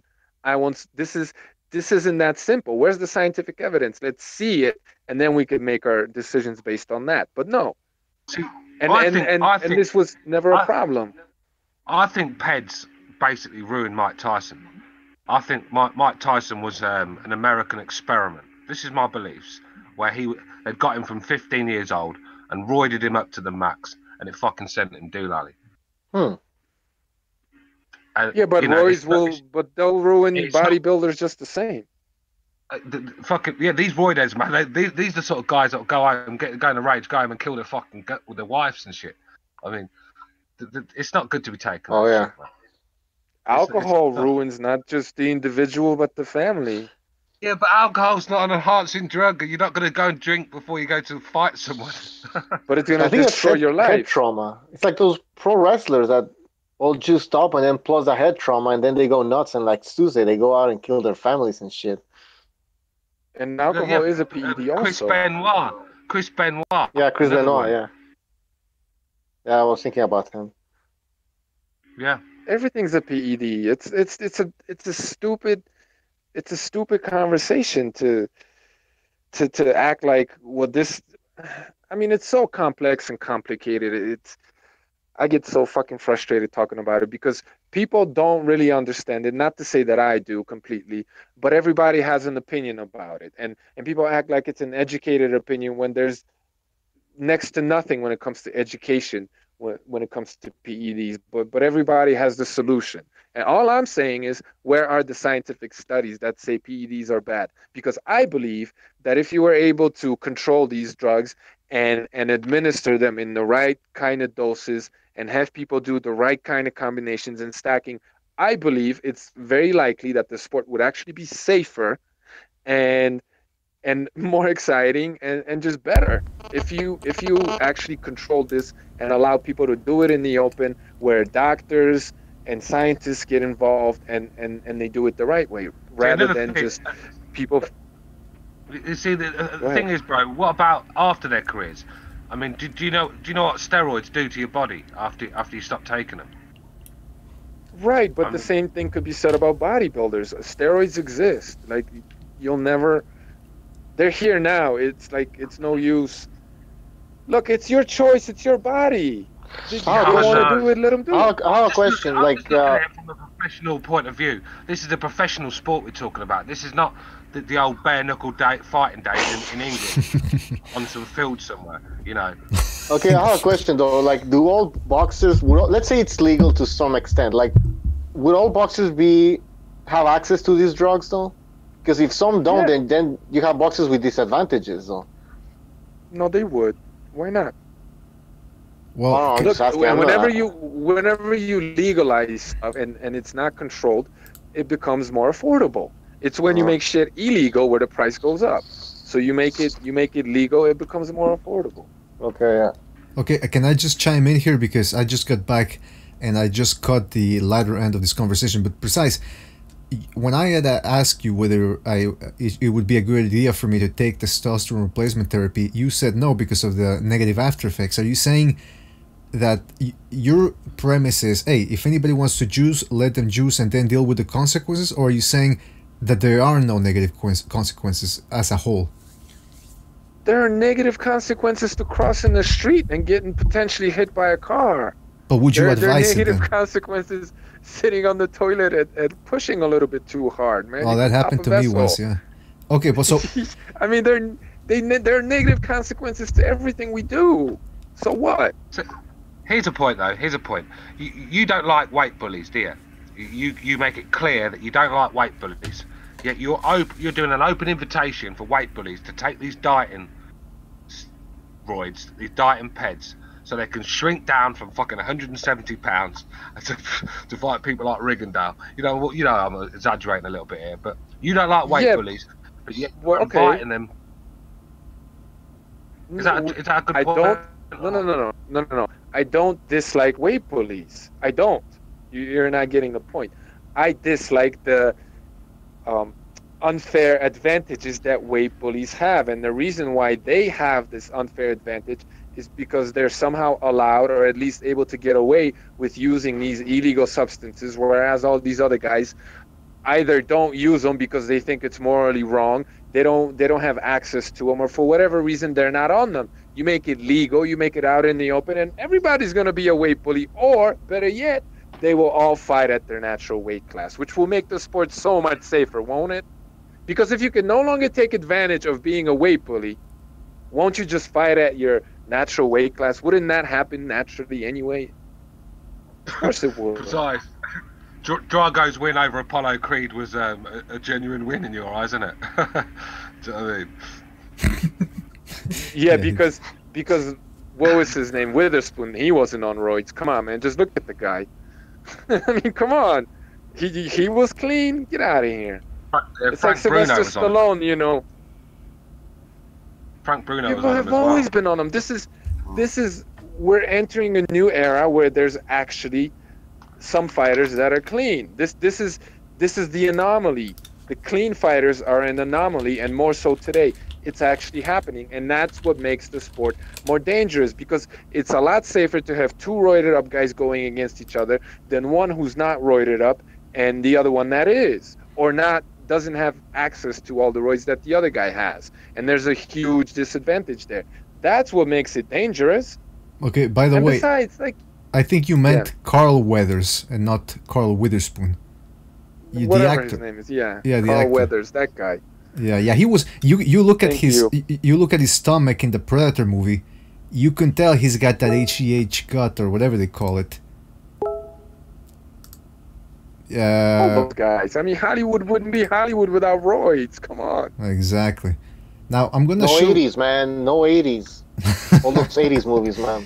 Now, And okay. if you're really so against PEDs, then how do you give credit to all these guys who never had to do VADA? How do you give credit to them for their achievements? They were all roided. You know, like, let's be consistent here. If cleaning up the sport is your objective, then nobody from the past who didn't do VADA gets any credit because they were cheaters. See, they refused to do VADA. Yeah, but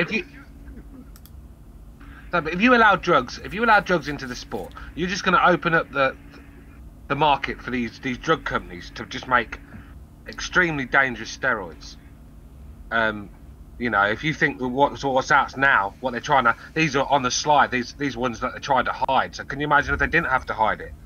There'd be fighters walking around like them fucking them No, balls that's not in America. true. You know? That's not true. That's not a logical point, because look, if you open up the market, the competition will naturally make these companies make better, healthier, safer steroids with better instructions, because that's what fighters will want. They'll say, hey, I'm juicing up, but I want to be safe. So which product is safer? The demand.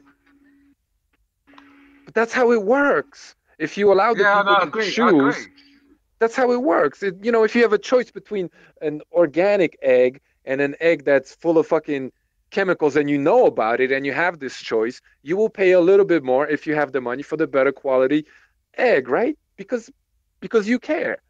And if you honestly, this always happens. It's only when you put all these restrictions on stuff is where there's no, you know, no equality, no freedom, and things such as drugs become dangerous because it's not regulated, because it's not okay to, you know, study these things out in the open and use the latest technology and the best microscopes or whatever, you know, where you could actually make these PEDs as good as they can be. And by good, I mean, you know, not only give you the effect, but also without maybe the side effects, because you could develop a perfect steroid. Why not? Let them do it out in the open, and they'll develop a perfect one that's a lot less dangerous. You just reminded me, and I think I mentioned this before during the podcast. There's a French movie called Ares.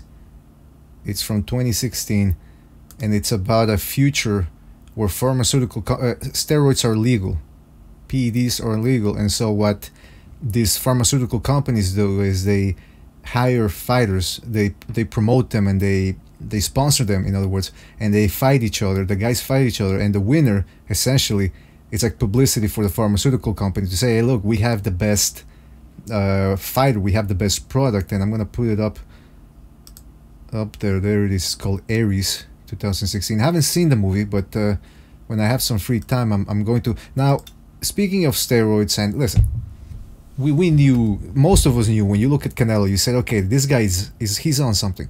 So let's take a look at the top 10 pound for pound guys out there, right? Let's take a look at the landscape. Rigondeaux is still at number 10 according to Ring Magazine. I think they're gonna kick him out soon. Do you think Rigondeaux was on something? Anybody? Everybody? Do you think Rigondeaux was on something? When you're 38 years old and you're in that shape, and you still got your speed and your footwork, then the likelihood is that you're taking something. B-Hop. I mean, everyone calls B-Hop the alien, one of a kind. There'll never be another like it, mate. But B-Hop needed something to make him last that long. And I think we all know he's a known steroid user. I mean, you don't need to be a rocket scientist to work that one out. So B-Hop needed it. So my guess, Rigo does too. Yeah. When Nonito Donaire he was one of the guys bringing VADA into the sport and promoting 24/7, 365. He asked Rigondeaux to do VADA testing, and Rigondeaux said no. So what else do you need to know? Oh, there you go. We got some. Michael, what do you think? Do you think Guillermo Rigondeaux is on something? I don't know. It was tough to tell because he's just so small of a fighter. I mean, if he really, rejected, the opportunity to take VADA, then, there's no doubt, there should be a reason to question him if that's the case. Now It is, and Victor Conte was the one paying for it, by the way. So it wasn't because he had to pay for it. Victor Conte was sponsoring it. What about when Oscar De La Hoya fought Manny Pacquiao? What about it? Do you think De La Hoya was on anything? yeah, cocaine. Yeah, he was doing the IV. He was on, but back then it was legal, right? And then they made it illegal later. But he was rehydrating using I tell you, intravenous. the way he fought that night, mate. I hope he got a refund. He was weak. That's why I bring up that point, though. Because De La Hoya wasn't weak in that fight. He was coked up back then. Shit, man. He was waiting at 145 or some weird ass shit. Like, I don't even know how he went down that much. How many straight left hands do you think Errol Spence can take from Manny Pacquiao before he looks like shit? Like how many straight left hands? De La Hoya, I don't know. With those icy nipples he has there, I don't know, man. Yeah, on VADA or off VADA? middleweight. De La Hoya was a natural middleweight. Manny Pacquiao was not even a big guy at 147. So to take his punch is not a big deal for me. It was an accumulation. I mean, he was throwing so many punches. De La Hoya just didn't know what the fuck to do. I'm not saying it's all because De La Hoya was weak. Obviously, Pacquiao played a part in that. But come on, De La Hoya looked like shit, man. He fought like for the last few years at 154. Then all of a sudden goes down to 140, not even 147, 145 or something. Like that's not true. That's not true. He fought at 150. He came down in weight over the course of a year and a half. So he was coming down in weight slowly. He hired like 4 trainers and 20 different nutritionists, and he was in camp sparring Valero, and he was in camp walking around at 150 or so pounds. And at the end of each training session, this is all documented, he was at about 145, 44. He was walking around at this weight. Now, obviously, at 145, he wasn't as strong as when he was juicing and built himself up all the way from, what was it, a featherweight? All the way up from featherweight to 155 or whatever the highest weight where he fought. So, yeah, he used the juice to go up. And no, of course, this wasn't a prime De La Hoya. This wasn't the 154, 55-pound De La Hoya in his prime on the juice. So, yeah, he was weakened. He was weaker than his former self. But he wasn't. People are making it seem like he was just done before he stepped in that ring. No, he wasn't. He was coked up, man. Go watch that weigh-in. Go watch the weigh-in. Go watch how Oscar De La Hoya. Because I'm sick and tired of this bullshit. Well, listen. I'm not a De La Hoya fan. I've never really been one, but the guy was coked up during that period, man. He was looking awful in sparring against Valero too. Didn't Valero? Yeah, because Valero was a beast and De La Hoya was old. Valero was a beast. Yeah, but De La Hoya, we know now that he was doing coke back then. Is very happy. He's excited. He's like jittery, moving around. Look at drained fighters at the weight. Look at what they look like, and then go look at De La Hoya, and then tell me he was drained. No, he was old, past his prime. No, he made the weight. To me, it's just like it was weird. He made 145. Like at that age, especially, he was in like his mid 40s. He was what, 36? But De La Hoya came up from 130. Well, yeah, but that was years ago, though. I mean, come on. He was like right after the Olympics. He was at 130 and then moved up. But Bucho, you could make Anthony Joshua is dropping weight like crazy, supposedly, right? How many pounds did he drop? He's like 10, 15 pounds. Look at Deontay Wilder. How many pounds did he drop? In the last 15 pounds, he just dropped in the last 2 years or so. De La Hoya couldn't drop 7. I don't know. Heavyweight. Yeah, I was gonna say. I mean, look at the body mass of Joshua. He can drop on some. He can drop some muscle. What's Anthony Joshua's? Okay. Good. Hold on. What's Joshua's weight? 250. He drops 15 pounds, right? Yeah. What's De La Hoya's weight? 150, right? 154. He dropped 7 pounds. So De La Hoya actually dropped less weight, relatively speaking, percentage-wise. De La Hoya actually dropped less weight than Joshua in the same amount of time. Okay, but here's the point is though, De La Hoya was struggling at to make 154. It was like watching, Chavez when he fought Canelo, how the guy he just looked a zombie all through the camp. Mm-hmm. It was just De La Hoya was appalling that night. But he fought. Don't get me wrong, he fought Manny Pacquiao in his prime. Mm-hmm. That was the best Manny Pacquiao you're ever going to likely see. So he was never going to win the fight. Drained fighters can't take Pacquiao's shots for 7-9 rounds and not go down. It's impossible. Well, De La Hoya never got knocked out. That Hopkins is bullshit. He won it out and he quit. You're talking De La Hoya about had time a De La Hoya, fucking though, chin. right? Listen, here's my... Heavyweights can... Yeah, but you're saying he was drained. So hold on. You're telling me De La Hoya had a chin when he was in his prime and strong. But now you're saying he's drained and yet you're expecting him to have the same chin? Come on, guys. Well, like, he didn't get dropped. No, he just couldn't handle it. I mean, I think he was tired. He was getting so many... I mean, Pacquiao was a machine. He was throwing so many punches that I think he quit, basically. But, I mean, okay, but... Did Miguel Cotto look any better? Did Ricky Hatton look any better? Did Miguel Cotto look any better? Did anybody look any better at that time against Pacquiao? Ricky Hatton's a midget. Also, Ricky Hatton was a small 147 fight, so he was never going to be, frame-wise, he's never going to be really a weight-drained. Didn't Pacquiao fight him at De La Hoya 140? was a bully, first of all. Let's be honest. Most of his career, he was a fucking bully. Then at welterweight, he started fighting some guys at heat weight, and then he moved up. I mean, he was a big guy. Cotto, I think he was smaller. You guys are spreading rumors. I'm giving you facts. Like, you could go look all this up. Okay, but here's another fact. De La Hoya, he weighed in at 145, was it? And he only hydrated up about less than 5 pounds, I think, which is highly unusual for a guy because, first of all, let's get this straight. De La Hoya, like Bucho said, De La Hoya had always been a weight bully. And he thought he was going to be able to bully Pacquiao, which was a huge miscalculation. If I could track down my message board postings from back in those days, I actually was one of the few, and I take credit for this because I don't usually get them. I don't usually get my predictions right, but this one was one of the few that I got right, and I said Pacquiao was gonna dart in and out and cause major problems, so much so that he was gonna win. So De La Hoya got, he was trying to be calculated, De La Hoya, and bully a guy that was smaller than him, and it didn't work out. That being said, the fact that all throughout camp he looked emaciated, the fact that he comes in weighing less than people expect, and he only hydrated, I think, up to 149 or no, actually 148, something like that the next day, it's highly unusual. And then you factor in that the guy was on coke. Now, here's the thing. He quit, but that was because Pacquiao was planting left hands on him all night. So it's not like De La Hoya just crumbled and fell over on his own.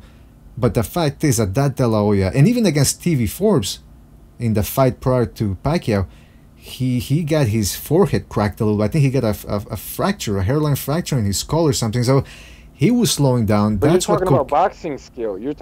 Obviously he wasn't the same De La Hoya technically or when it comes to athleticism. Of course he was old. Mm-hmm.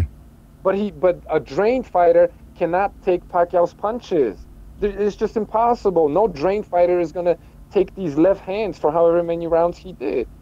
You guys, I mean, whatever. But I'm not saying the weight. I'm saying he was coked up. You're over-exaggerating this, and it's just myth that's been going on. But it's all bullshit because, the evidence is out there. You could just look this up. But you guys would rather just, like, imagine stuff, and whatever, that's fine. I'm not imagining the fact that he only... I'm not imagining the fact... He was the worst version of De La Hoya at the time. No doubt about it. He was old. But a drained fighter cannot take these left hands from Pacquiao. They're going to go to sleep if they're drained. You know what I'm saying? Maybe. Listen. If it takes you a year and a half to get down to weight, then that tells me that you're struggling to make it. No. I just think he shouldn't have done that. He shouldn't have done that. Yeah, but even... He was a favorite going in. Well, yeah, of course. Nobody thought he was going to be that shit. How come nobody... Guys, we knew what was going to happen. How come nobody, not a single person, said that De La Hoya is going to be drained before the fight? But after everybody got their prediction wrong, except for BDA, then De La Hoya was drained. No, eat your crow and shut up about it. But here's the thing. Yeah, I thought he was going to make 147. Nobody said he was drained. Fresh. But here's the thing. I mean, I don't know. You can know he's drained until you see him. No, like how he, like at the fight when you see how he doesn't look good. I mean, you can see his ribs and shit. I mean, I remember seeing that, man. Maybe I have to rewatch it, but I remember I could see the way his ribs looked like they were showing a bit. He had no energy. I don't remember. The whole performance, he just had no energy. No energy. He was like a zombie in there. Well, whatever. I think the point is, we kind of taking credit away from Pacquiao. It's like, that's what it sounds like, you know. But I don't know. I just think that the eye didn't look good. Look. I mean, Last thing on this. Do the eye test. Compare De La Hoya how he looked 1 year earlier against Mayweather. He looked strong. He had muscle on his shoulders. Then you compare him against Pacquiao. The guy had significantly less mass on him. He was doing coke. He fought at 154. How are you expecting a guy at 154? Well, that's what I'm saying. That's a guy at 154 to be as strong as 147. Like, but that's what I'm saying. He shouldn't have gone down to 147. It's ridiculous. Of course, he's not going to be as strong. Well, of course, and that's the point, that he was drained. I mean, he drained himself. That's the point. He shouldn't be fighting 154. Manny Pacquiao was superb that night. So we got to give him his credit, because Manny was just, different class. I don't think any De La Hoya would have beat Manny Pacquiao. I agree. I don't think any. Prime. So I've just got to keep it really. What I saw of De La Hoya was a zombie walking forward, getting tagged all night. I think the De La Hoya from against Trinidad was the best I've ever seen, even though he started running like a bitch. But those first few rounds against Trinidad, man, he looked fucking in and out. He got Trinidad all fucking blood. He lost all his big major fights. You know, his signature fights. He lost. He lost to Mosley twice. You know, he didn't lose to Mosley a second time though. That was a juiced up fucking Mosley, anyways. Did you say juiced up or juiced up? Look at De La Hoya's foot speed. You know, look at his foot speed. Look at his hand speed. Look at how many punches he throws in the first round of the Mayweather fight versus the first round of the Pacquiao fight, and you're not gonna see any difference. Whatever you start seeing in the second, third, or fourth fight, that's because Pacquiao started tagging his ass, and that slowed him down. But look at him in the first round of the Pacquiao and the Mayweather fight. Yes, he's bigger. Yes, he looks stronger. But he's got the same speed, foot speed, and hand speed, and he's throwing the same amount of punches. Okay, he didn't look any different till Pacquiao started tagging him and slowing him down with his punches. Yeah, for sure, Pacquiao did his fucking part, played a part in this. I mean, he was De La Hoya's face. I'm looking at the pictures. Okay, we'll leave it at that. We'll leave it at that then. But I just want to address something that's going in that. He was shot, but he wasn't physically drained. All right. Well, we'll leave it at that. He was in a physically okay. Of course he was. He said he was. All right. You know what? Said he wasn't before the fight.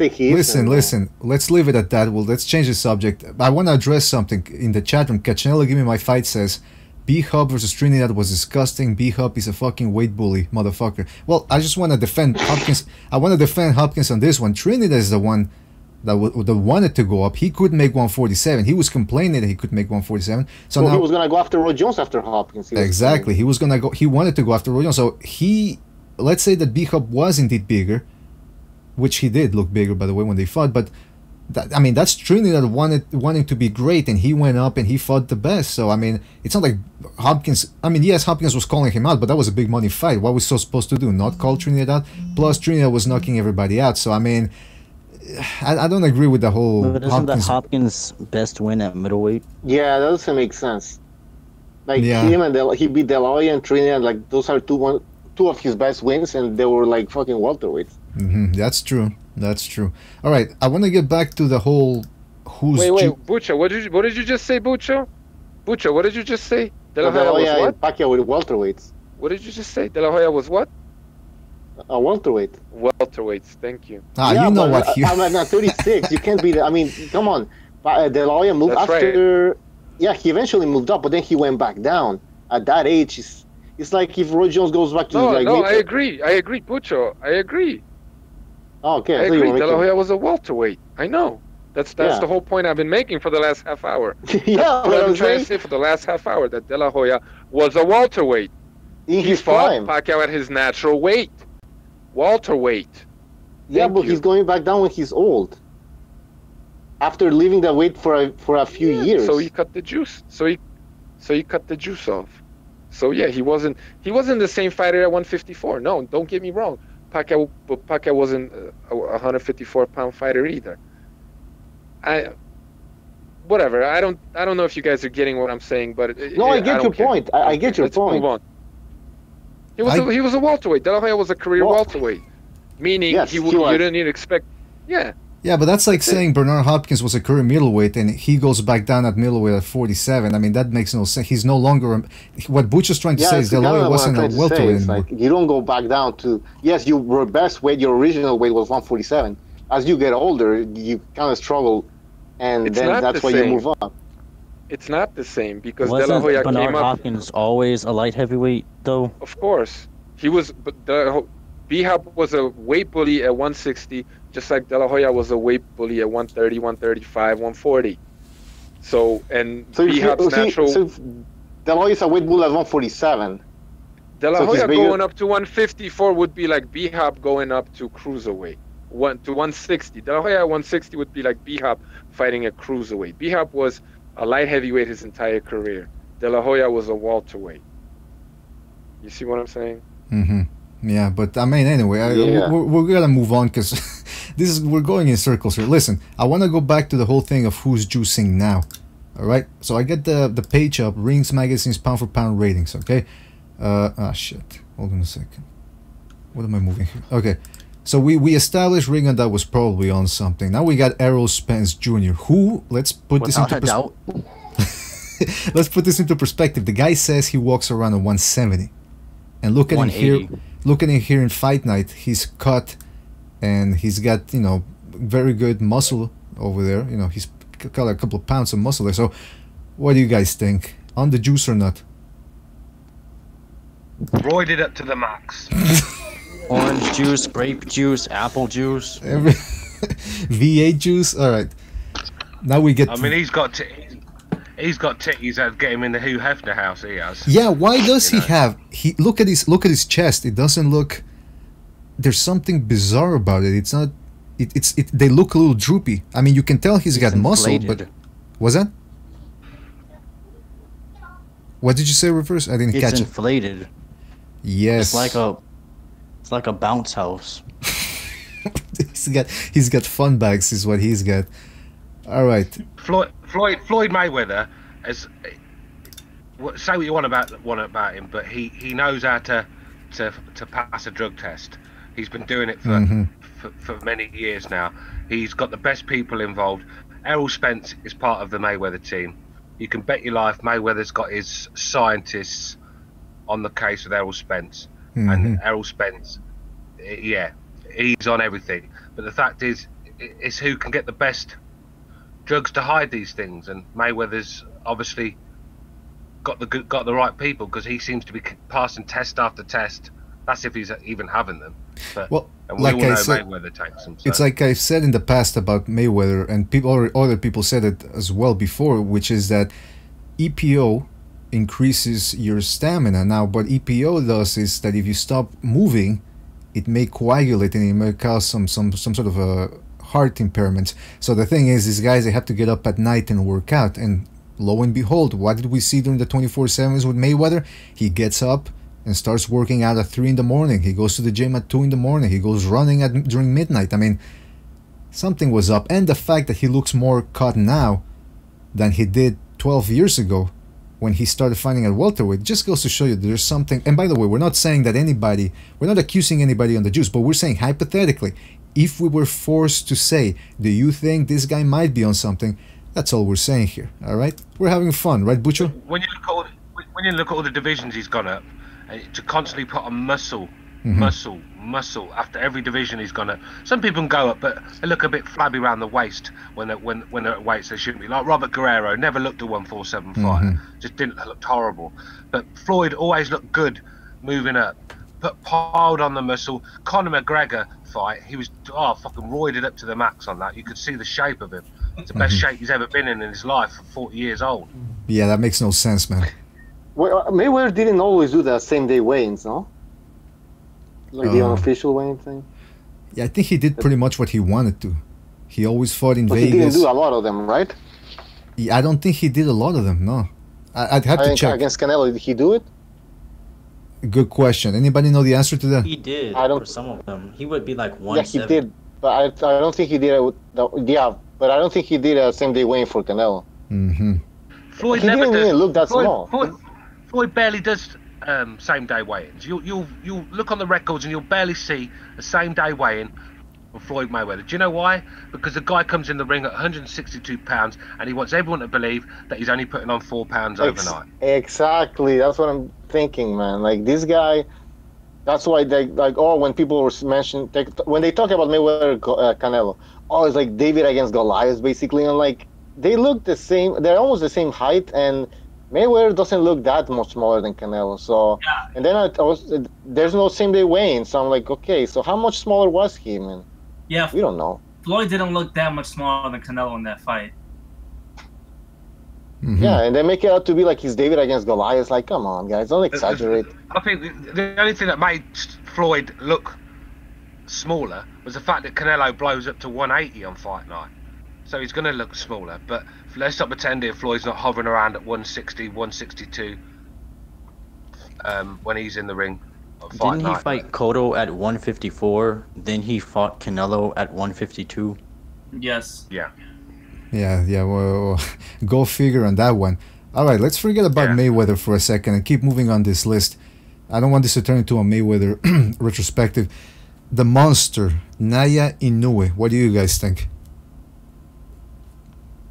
No. Okay, well, I this mean, one... what the fuck is this game? Like, we don't know who's taking. Okay, but I just want to get people's opinions because with Naya Inoue, it's kind of hard to tell because he has the boxer's physique. It's like a swimmer's physique. That being said, let's not forget that when we're talking about PEDs, we're not just talking testosterone, steroids, and how our guy looks muscle-bound. We're talking EPO too, or diuretics. So we don't know. Okay, so Srisa Ketso wrong Visai. I doubt it. Yes. Well, he balloons up. If you look at his muscles, Mm-hmm. I noticed it when he fought Gonzalez. The fucking muscles the guy's got in him for that weight, and the veins popping out of his arms. When he was punching Gonzalez in the head, it was just fucking pure veins staring at the TV. I mean, that is a drug user, serious. Again, And let's be Who's real. this? Do you honestly think that they're going to Thailand to test him? Do you know how much a drug test costs? oh yeah, Do you that's a honestly good think point. these Thai fighters are not getting tested? That's the main problem. We go back to the same thing, which is how many of these guys are actually getting tested. I mean, he's in Thailand. God knows what he's doing over there. Just like Canelo in Mexico. I mean, he could be injecting the whole pharmacy, and then when he comes to the United States, nobody knows. I mean, it's a shit fest over here. So I mean, it is Thailand, but you know, there probably isn't that much drug testing going on over there, if any. But I mean, I would imagine it's also expensive as well too. Mm-hmm. Yeah, exactly. So, I mean, Exactly. you know, It's thousands of pounds. Say $4,000 or $5,000 is a lot of money in Thailand. I don't think he's going to give that up to do a drug test. I just don't think a lot of fighters are going to do it. They're going to have to have it taken out their purses Mm-hmm. to have them done from some sort of company like VADA. Fly over there, take it out their purse, and do it like that. But you can't rely on the Thai Boxing Association, whatever it's fucking called, to make sure. That's not how it works, though. Tested. That's not how it works. VADA, they subcontract all these companies that are already native to wherever the fighter lives. So, like, you have... Well, so the British Border Control, they don't use VADA. They use their own. The British Border Control use their own company. Well, okay, but what I'm saying is that, for example, when Kubrat Pulev was getting VADA tested, all his forms said Claridium on there, because Claridium, or whatever it's called, is the company that is set up to do drug tests in Germany, let's say, or Bulgaria, wherever he was at the time. And VADA just subcontracts those people. So I'm sure there is some kind of drug testing agency in Thailand, and VADA doesn't have to send their people over. They just sign a contract with these people, and they can test them. But obviously, yes, it's Thailand. It's another company. There's a lot of loopholes. There's more middlemen that could have, deep or very receptive pockets, rather. So I get what you guys are saying, but VADA doesn't have to fly people out all over the world. They just subcontract these contracts. to other companies. That's how it works. But then you can't rely on their results. And because it's not really. Well, I mean, but the same could be said about Americans testing Americans. So it's, we shouldn't just say Thailand just because it's Thailand. You should say the same about I'm not saying that. But what I'm saying is, if you're hiring another company to do a job for you, obviously you're using your name. You're using it as VADA testing, but you're using another company. Now, if they're taking backhanders, then it's not going to change anything. You've got a drugged up fighter coming into the ring, and VADA are getting paid to do what? Well, I mean, some of these companies are probably less credible than VADA. Some of them are probably more credible than VADA. But some of them are probably more. They are. A lot of them are less credible. No credit at all. Yeah. Well, I don't know. I haven't looked into it, but I'm not just going to assume that just because it's in Thailand, it's any less credible than what's being done in the United States, because I know the drug testing in the US is shit. So, I don't really have an opinion about what's going on in Thailand. And as far as costs go, it's actually cheaper to do it in Thailand for them, sure, than it is in US. Yeah. But people also make less money. If you're taking drugs in like the UK or the US, places like this where they're getting quite strict on drugs, if you're willing to take that risk in this country or in America, where the likelihood is you could get caught, like Canelo Alvarez, who would have thought the Golden Boy would get caught? This just proves that anyone can get caught. So, but these guys in Thailand have got no one looking over their shoulder, no one checking them what they're taking. No, but he just said that in Thailand they are being checked. By who?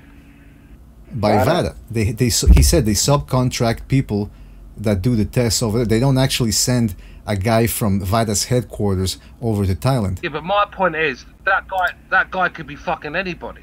Well, I mean, it's like... how do you know that guy's not taking a... But that's the same in the US. That could be anybody. Of course. But at the end of the day, VADA are using their name and then subcontracting it out to any old Tom, Dick and Harry. So basically, VADA's not pointless. It's pointless even using it if they're going to do that. Mm-hmm. Well, I get what you're saying. That's my point. I get what you're saying. Essentially, I think we have to be dubious of anybody, especially like you said, Stu. The Golden Goose got popped. If he can get popped now, also there's a flip side to this coin, which is if the Golden Goose got caught, that means it's an aberration. That means it's something exceptional, which means maybe other guys aren't going to get caught. But look, Luis Neri got caught, Francisco Vargas got caught. It's into, like, okay, precise. I know you're into conspiracies. Doesn't it surprise you too sometimes that Canelo they hate got Mexicans? Was that?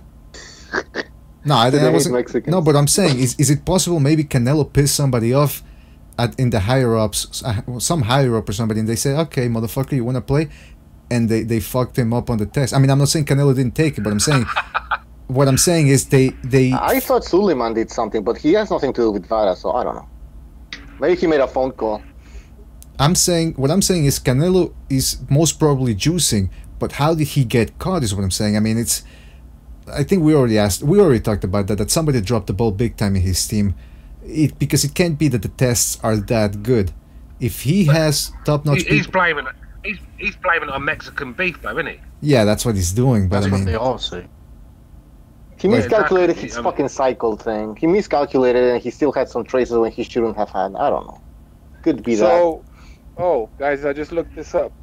Thailand has a Thailand National Anti-Doping Agency, and they just banned a Thai swimmer for 4 years, for example. So, this is all over the world. Mm-hmm. Like, Back you to had... She could have been a patsy. We're getting into conspiracy theories now. It looks like they put more money into their website than VADA. Did not tell you that much. Well, let's go to VADA's website and check that out. Back to Inoue. I've never heard of him taking. I'm a big Inoue fan, but I've never heard of him taking any tests. And if you look at him when he's like not like about to go into a weigh-in, he gets big.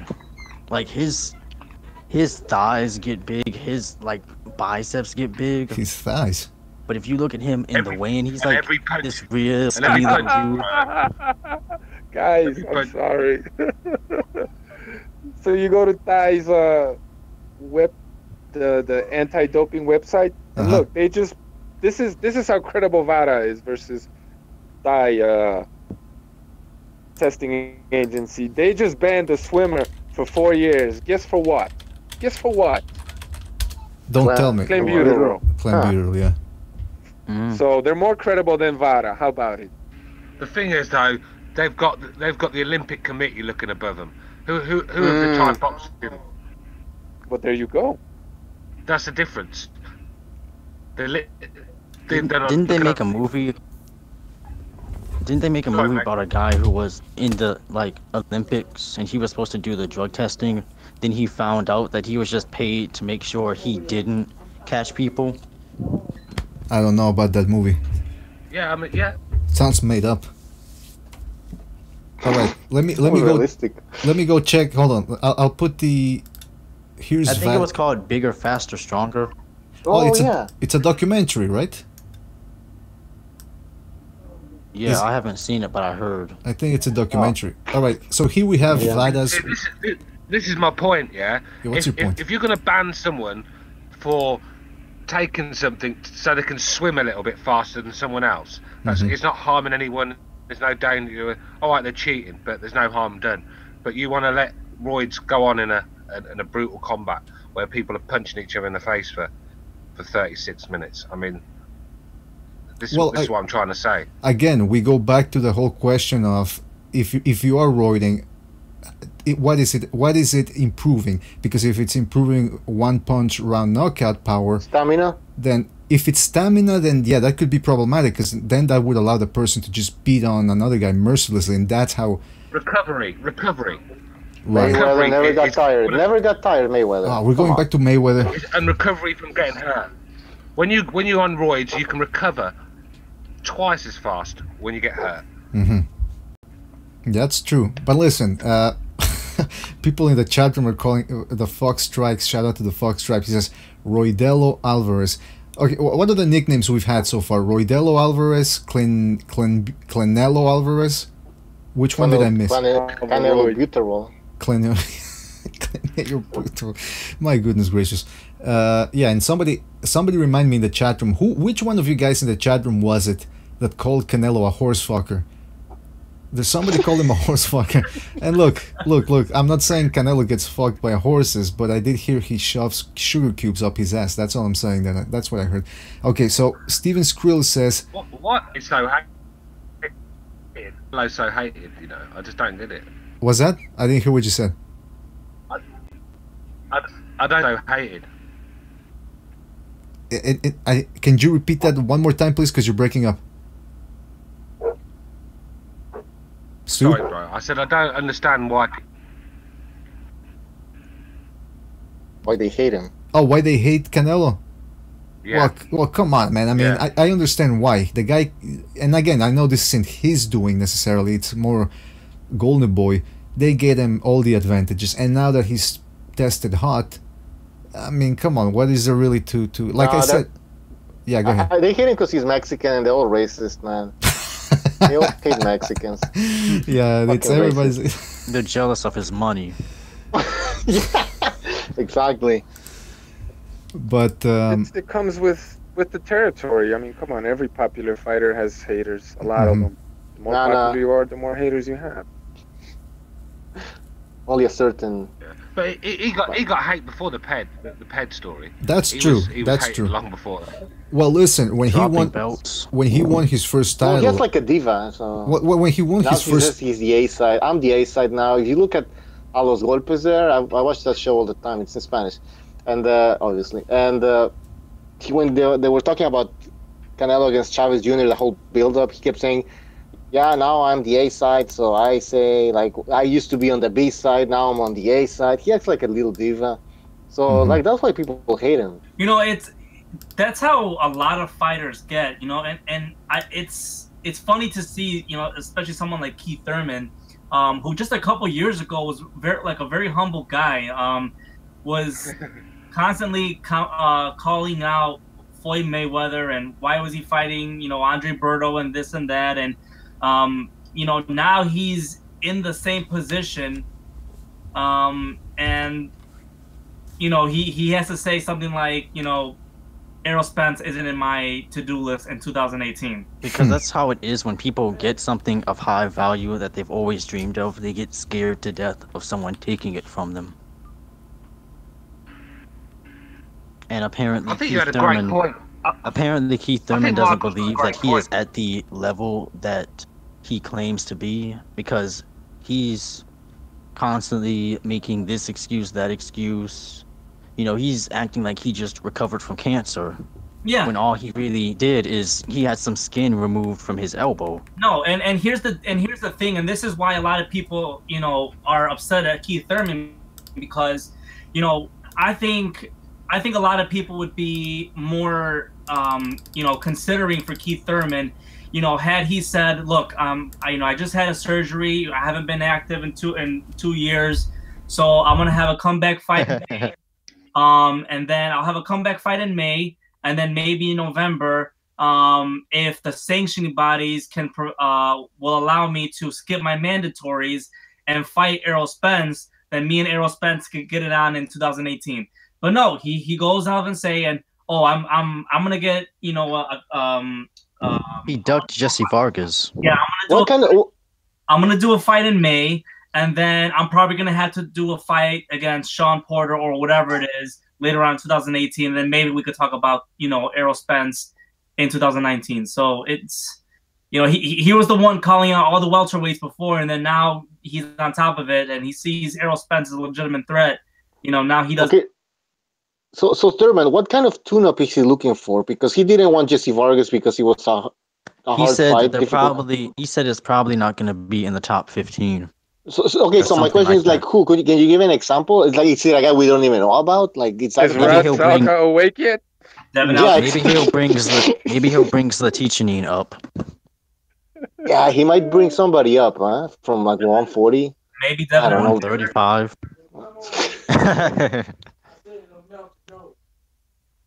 And going back to what Boxing Fanatic, I guess it is, was saying, Keith Thurman called Jesse Vargas a tune-up when people were suggesting that fight, and then he backtracked, right? So that's why part of the reason why people hate on him is because he talks a lot of shit but doesn't back it up. Pacquiao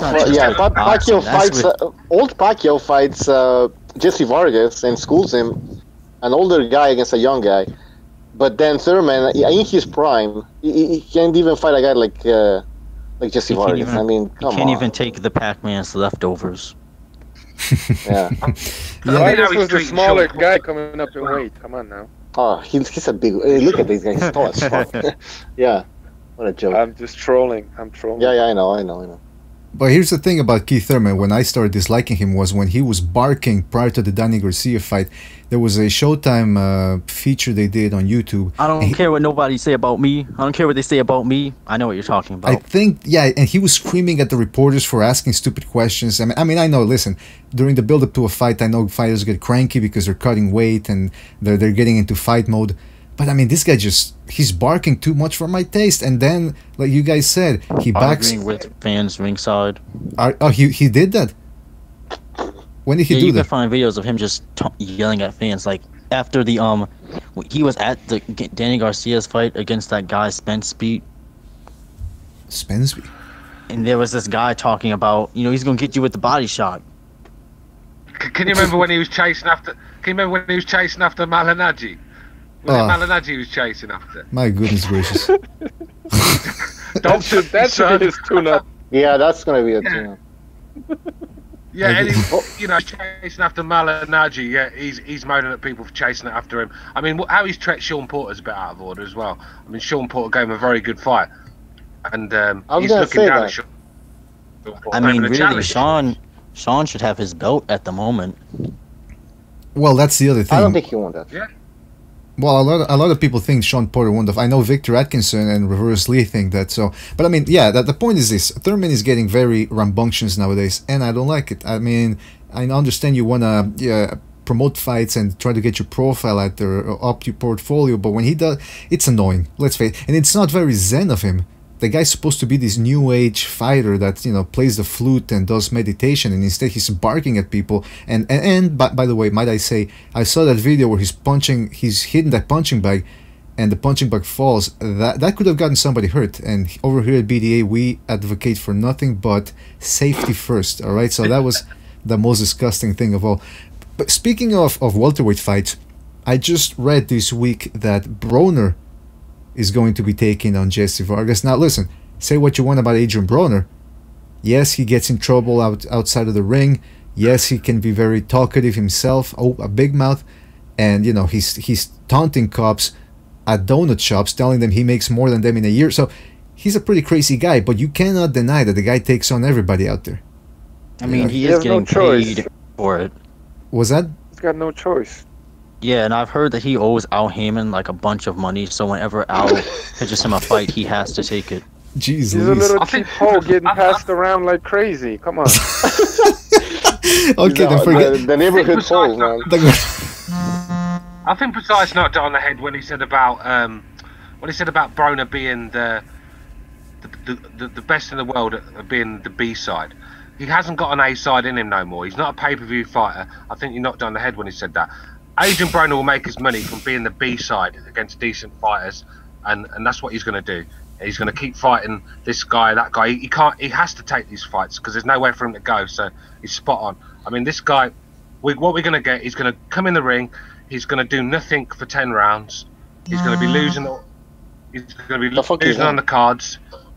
He's going to be 10 rounds down on the cards, and then he'll probably turn on a few flashy punches in the 11th, 12th round, and that's what we're going to get from Broner. Well, you know, it's the same thing every fight.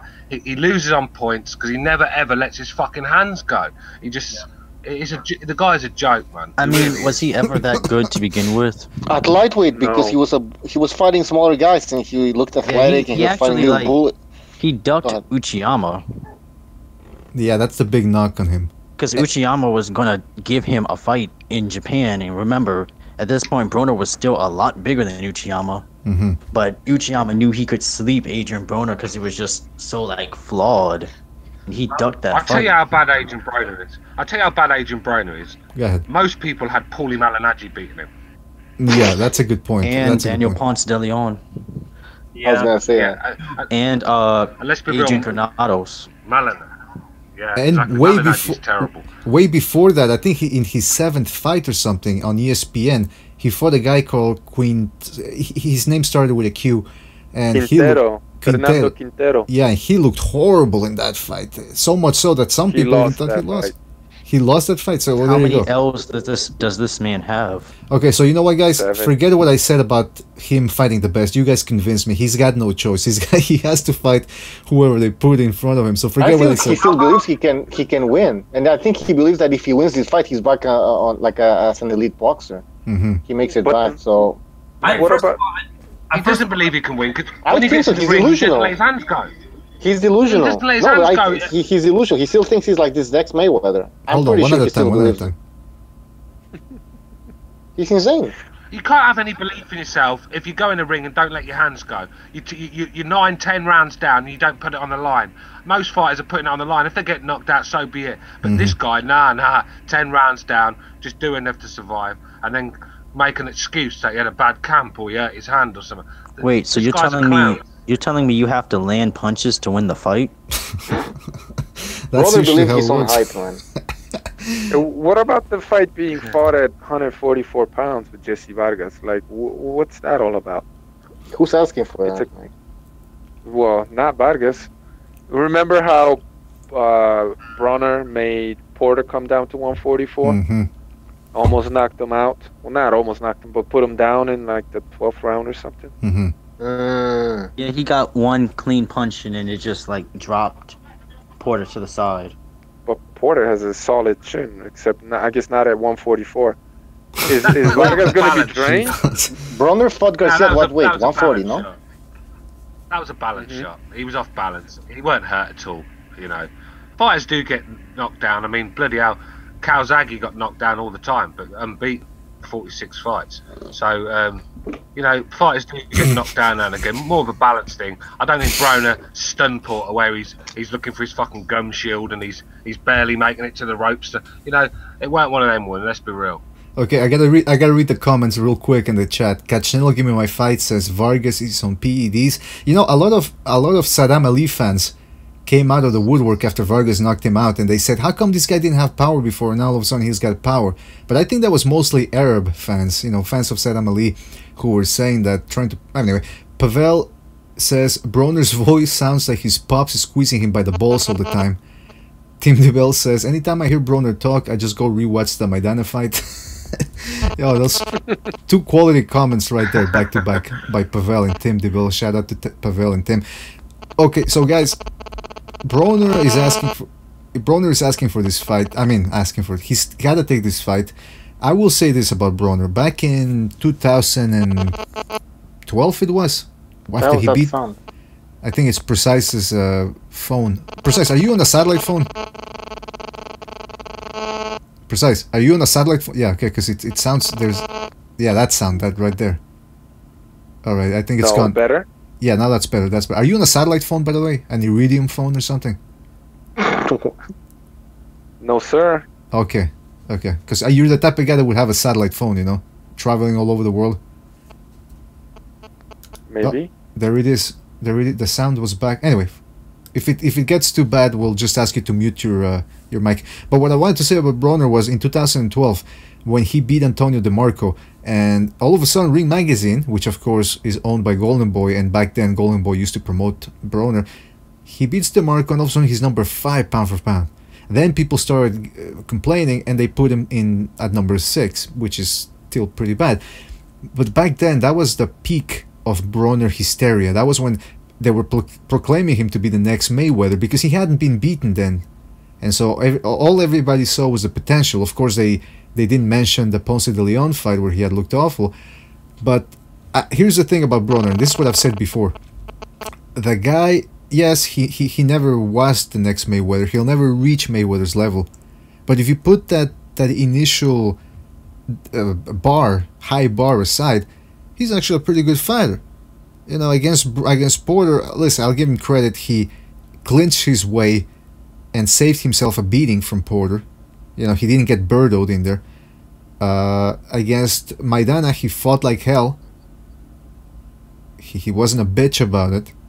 So I mean, this guy, he's pretty good. He's never gonna be Mayweather, but he's not a bum either, like the way some people make him out. I think what got Adrian Broner a lot of hype was when the time he wound up beating Antonio DeMarco, because not too long before that, Antonio DeMarco was the one that upset Jorge Linares. Exactly. Yeah. Shout out to Deben Krishman, who just subscribed. Thanks, Deben, for subscribing. But yeah, Michael, you're right. That was, what was it? 1 year after the Linares fight? Yeah, it was 1 year after the Linares fight is when Broner fought DeMarco, and he looked sensational against DeMarco, and that's when everybody was touting him as the next Floyd Mayweather. But then he again, also looked 2 weight divisions above. I don't know what that noise is. He also looked 2 weight divisions above DeMarco that night. Yeah, he did look bigger. But again, and also the other thing is this: Broner didn't do anything that Edwin Valero didn't do to DeMarco a couple of years before that. Precise, your phone is, I don't know what that noise is, man. What is that noise anyway? It's like when I think it's a connection. I heard it before, so it's like static. I think it's connection problems or something. Anyway, who cares? Nobody wants to talk about technical communications here. But yeah, he looked bigger than DeMarco's too. You're right. And Valero had made a force, actually, DeMarco he stopped the fight on they stopped the fight on the TKO. Now, yes, he didn't put DeMarco on his ass and stopped him the way Broner did. But look, I give Broner his credit. He doesn't suck. He's not a bum. No. Exactly. He's not a bum. He's just not great. Exactly. Yeah, there you go. He's just not the next Mayweather. Let's put it that way. He's not the next Mayweather. He's not the next anything. He's just a contender. How about when he rejected that $4 million offer to fight Pacquiao? Oh. Ooh. Yeah, that was I don't know much about the behind the scenes of what happened there, but if it is true that he turned down the Pacquiao fight, I'm assuming it had something to do with Uncle Al. as well. Maybe Uncle Al didn't want him to go on over and do a co-promotion with Top Rank, but that was a stupid move, man. Stupid move. You get beat up, but like, okay, at least you make $4 million. You know, who here wouldn't catch a beating for $1 million? Hell, wouldn't you do it for $10,000? Come on, let's be honest about it. Alright, I guess nobody's gonna agree with me on that one. Let's go. There's a belt, especially if there's a belt on the line.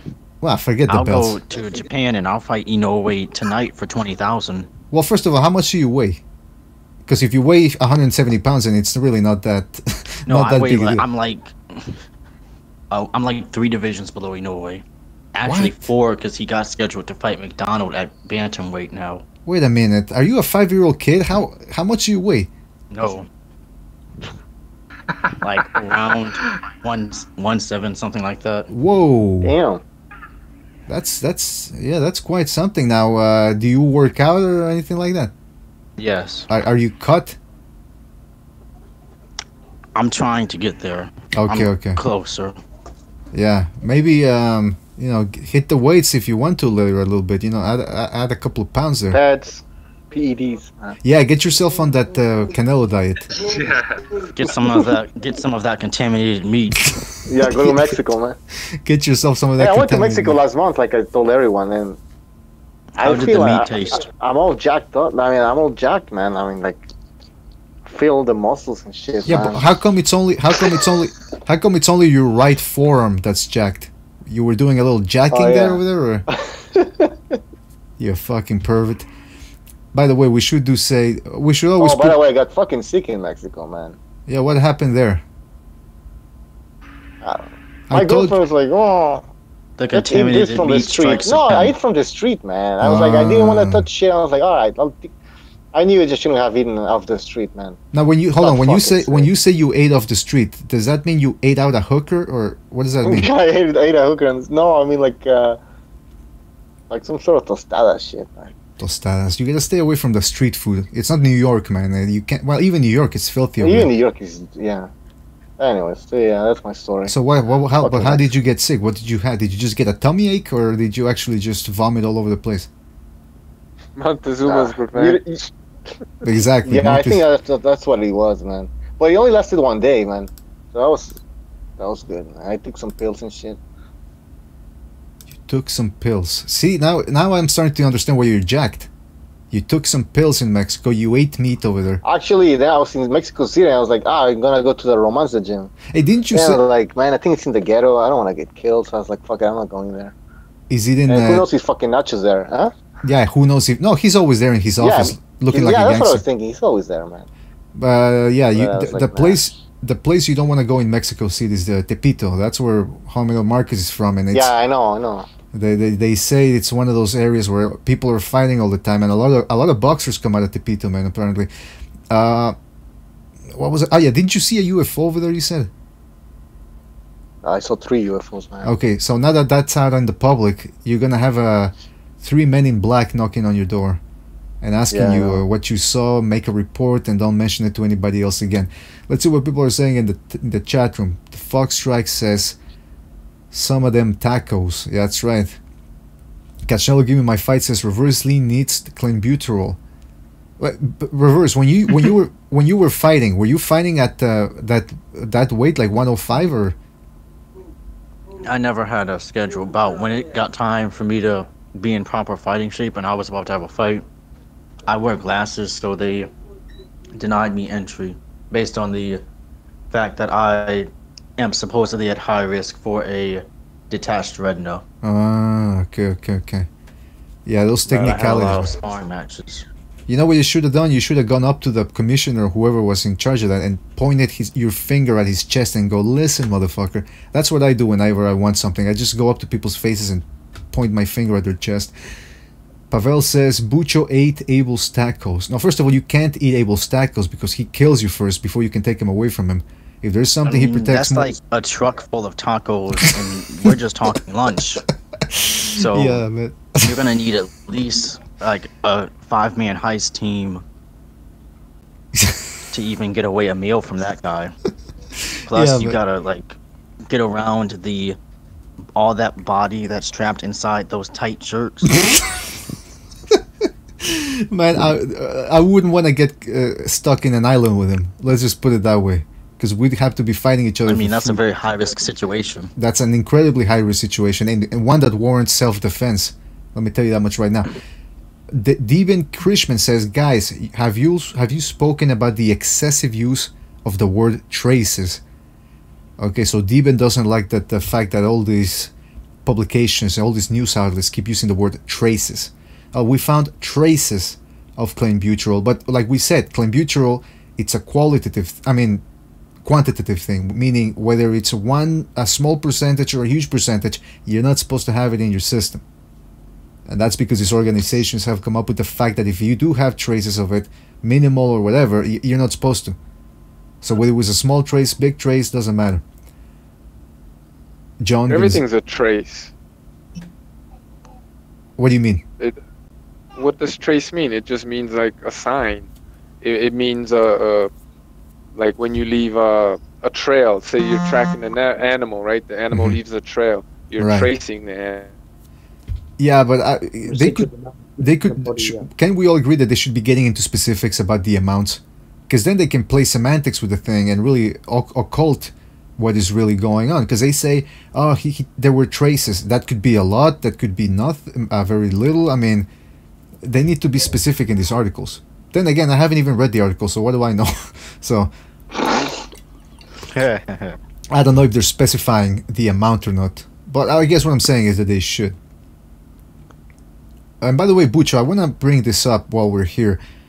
You made that video post Wilder Ortiz, reiterating a lot of what we said in the Hangout last week, and you started off a firestorm, man. There's a lot of people accusing you. That's because Deontay Wilder has a lot of groupies and fangirls. Right. Yeah, it's insane. But they're even shitting on Baby Miller. Yeah, Nordic Warrior said he's black and he's American. What's wrong with him? Nordic Warrior says he's seen guys that make like 5 different accounts just to comment on his videos. Yeah, he's like now they hate him. I was like, whoa. Okay, what happened to like the helping a brother out, like supporting a brother? It's like, well, can I make a prediction? Let's say Wilder loses to Joshua. They're gonna throw Wilder under the bus, and if Baby Miller keeps looking good, he's going to become the new big thing. Like what happened with Errol Spence. Before it was Keith Thurman. It was everything about Keith Thurman. Keith Thurman is an best welterweight, this and that. All of a sudden, Errol Spence comes in. Whoops, the old toy is no longer fun. Let's stick with Errol Spence. Laura could be one of the best fighters that ever lived. I mean, Laura and Errol could be one of the best fighters that ever lived. Exactly. Everybody's the best fighter that could ever live. That's... With the Charlo, same thing. I'm telling you, like, Jermall Charlo's going to dominate the middleweight division now. He better than Triple G. Yeah, when he fights Golovkin, even Jacobs. Let me see. I want to see him go to Japan and go fight Murata. He won't even do that. Let's be real. These guys that they had Andrade on a pedestal. They said this guy would school Golovkin. This guy had the was hardest time of his life against a C-level European guy. Yeah, he goes toe to toe with a Turkish bum, and I've not heard his name since. Like, don't get me wrong. I want to see Charlo fight the best at middleweight. Don't get me, but I don't think I think he's gonna be fighting on the back foot, and that's not even his style. But he's gonna end up doing that. The Charlos can't fight going backward. Which Charlo is the one? What's he gonna do against Golovkin? Going forward and throw punches, try to get him on the ropes like he does, like when he weight bullies. Oh no! What's he gonna do against Derevyanchenko? Oh yeah. Golovkin would walk through. Golovkin would walk through Charlo, walk through him. Honestly, there's nothing to, because if Charlo can't hurt you, he's not the sort of guy that's gonna outbox. Yeah, look at Jermell Charlo. He lost like 6 rounds in a row from John Jackson. Jermall struggled against Hay, like he mentioned against the Argentinian guy with one leg, Ayland.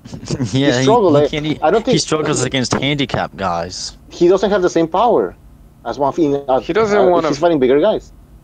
He doesn't want to fight Golovkin. Like, come on, it's bullshit. Does anybody really want to fight Golovkin? Because Golovkin's got like 2-3 mandatories, and I haven't heard a peep peep from them for why Canelo Triple G2 is happening. Because I don't know, they Billy want Joe's calling Canelo. him They out. rather fight Canelo. Billy Joe's calling him out. Charlo is all of a sudden making all this noise about Golovkin when Golovkin has like 2-3 fights already planned. Face. And he's on another network. Yeah, fuck him. By the way, did anybody see the video? We talked about this on Sunday, but I don't think I got everyone's opinion on this. That Daniel Jacobs confronted, what's his name, Jermal or Jermal? Anyway, he confronted the middleweight Charlo. Let's just call him 160-pound Charlo. Daniel Jacobs confronted Big him. Charlo. Yeah, whatever. Over things that Charlo had said on Twitter regarding Jacobs. And I didn't see it, but Bucho thinks that Charlo looked a little bit shook in there. He looked a little intimidated. Did you guys see the video? Yeah, he was. Like, Yeah, I saw it. It was like an LDBC hangout, man. I have not seen it. It was. He looks scared. He looks scared. Well, by the way, speaking of Charlo that, won't. You know how Charlo usually gets aggressive and gets in people's faces. right. But he didn't do that with Danny. He didn't do that with Danny Jacobs. I agree with Butcher. I think he looked a bit. Because a lot of these PBC fighters they're good at acting tough against guys they can beat. But if you take them seriously and you come right for them, you can easily punk them. Like Julian J. Rock Williams got punked by like a 39-year-old Ishe Smith. Yeah, that fight The was guy fun. dyes shit, his man. hair blonde, guys. He dyes his hair blonde. Danny what's that? Jacobs. Needs to know Simon about it. He Phoenix. deletes all of the previous Instagram posts for when he didn't have his hair blonde. Are you What? serious? Holy shit. He goes What is- clubbing and shit. What is he, Simon Phoenix or something? Danny Jacobs. And they 190 wear- pounds, though. He They looked wear 190 fur on pounds. their shorts. Massive. Well, the fur thing doesn't Yeah, really. All right, go ahead. Go ahead. when you put that much amount of work on your trunks and all the details, I don't know, man. Are you saying he's a homosexual? I'm not saying anything, man. Are you a Metrosexual. faggot? Are you Yeah. a faggot? Yeah. So what's the story with you two? You a couple of fags? Anyway, I mean, we're not gonna criticize. We're not gonna criticize anybody here. What's happened to Orlando? What's happened to Orlando Cruz? Sort of homosexuals. What's happened to him? Well, did Didn't you he see? not Oscar fight De La after he Hoya's got got him locked beat down up in by the Orlando? basement somewhere. I think he's gone travelling with Malik Scott, isn't he? Did you guys hear? Did you guys? Ashy Feet Adventure. Like, Orlando Cruz he's gonna fight soon, or he had a fight, and I don't know if you guys the microphones from the cameras picked up what he was saying to his opponent, because they were doing the face off and they were talking smack to each other, and this is where Orlando Cruz told the guy. Fuck me up the ass with your hot teenage cock. Now you think I think that was a little too far, man. That was out of line. I don't appreciate that. But I'll tell you what I don't like. I'll tell you You what I have don't. makeup? What's, oh yeah, he was wearing makeup. He was wearing Yeah, during the makeup weigh-in. when he fought Salido, and they were doing the HBO behind the scenes thing, and he's talking to the camera. The guy had makeup on. Now listen, Okay. here at BDA That's we what Charlo's, man. They hear him. but hold on. Here at BDA we accept people of all walks of life. All right, we don't discriminate. Oh, he has a husband. I know that, but what I'm trying to get reverse.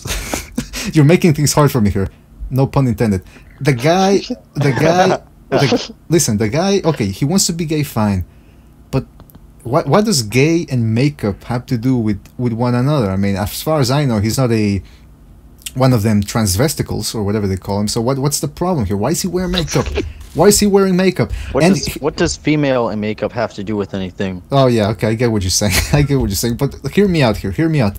The thing that really annoys me about Orlando Cruz is he keeps spouting off about how he wants to be the first gay boxing champion, the first gay. First of all, Emil Griffith did it about 50 years ago.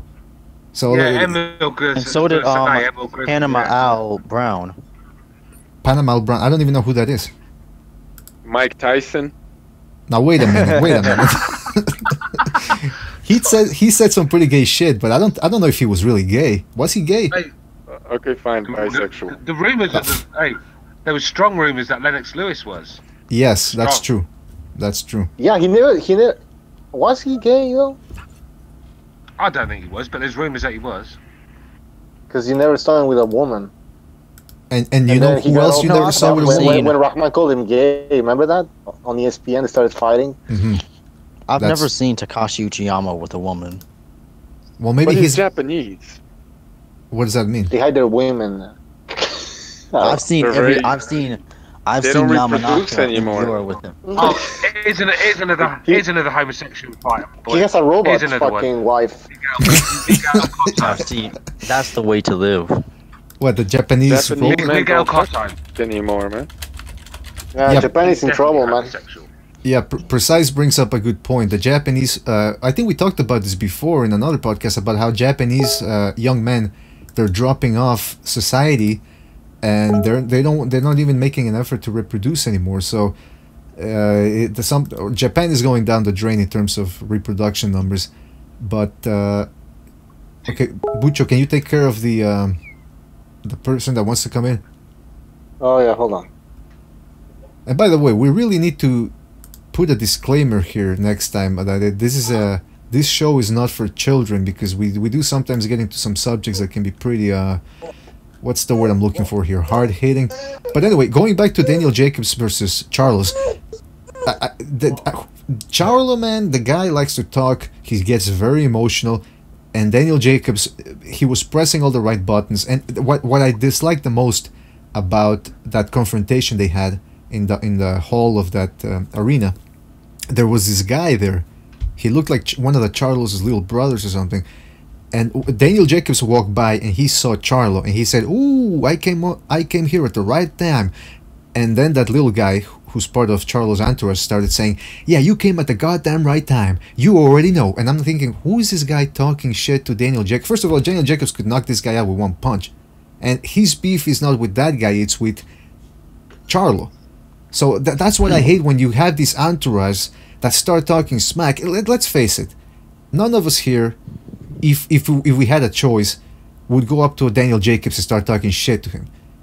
If he had us cornered, I mean, if he and attacked us, we wouldn't have a if choice he but to hits us, we can sue him for everything he's got.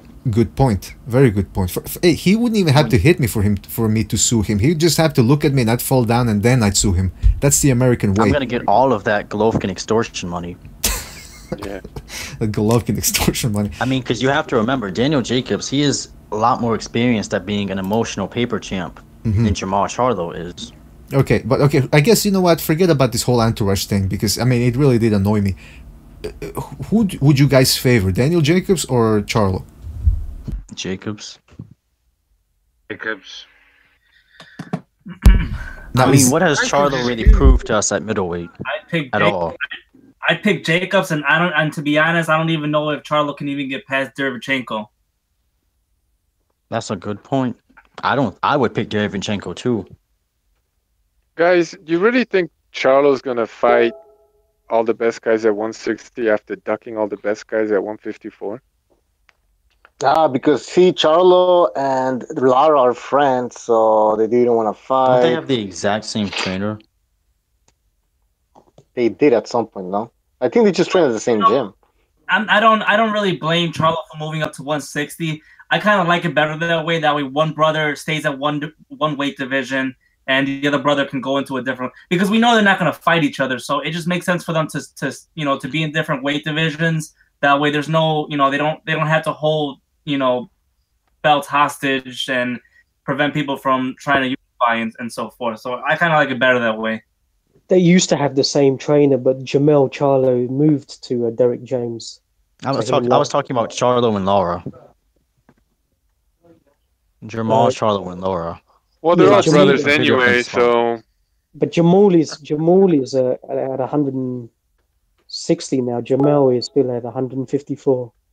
So conceivably they can make the fight, but they just use it as a bullshit excuse just to fucking monopolize the belts. What's with all the swearing? It's only really Jared Hurd which is trying to upset the odds and trying to have fights with them. How ironic. Yeah. The lowest level dude in the division is the guy trying to unify.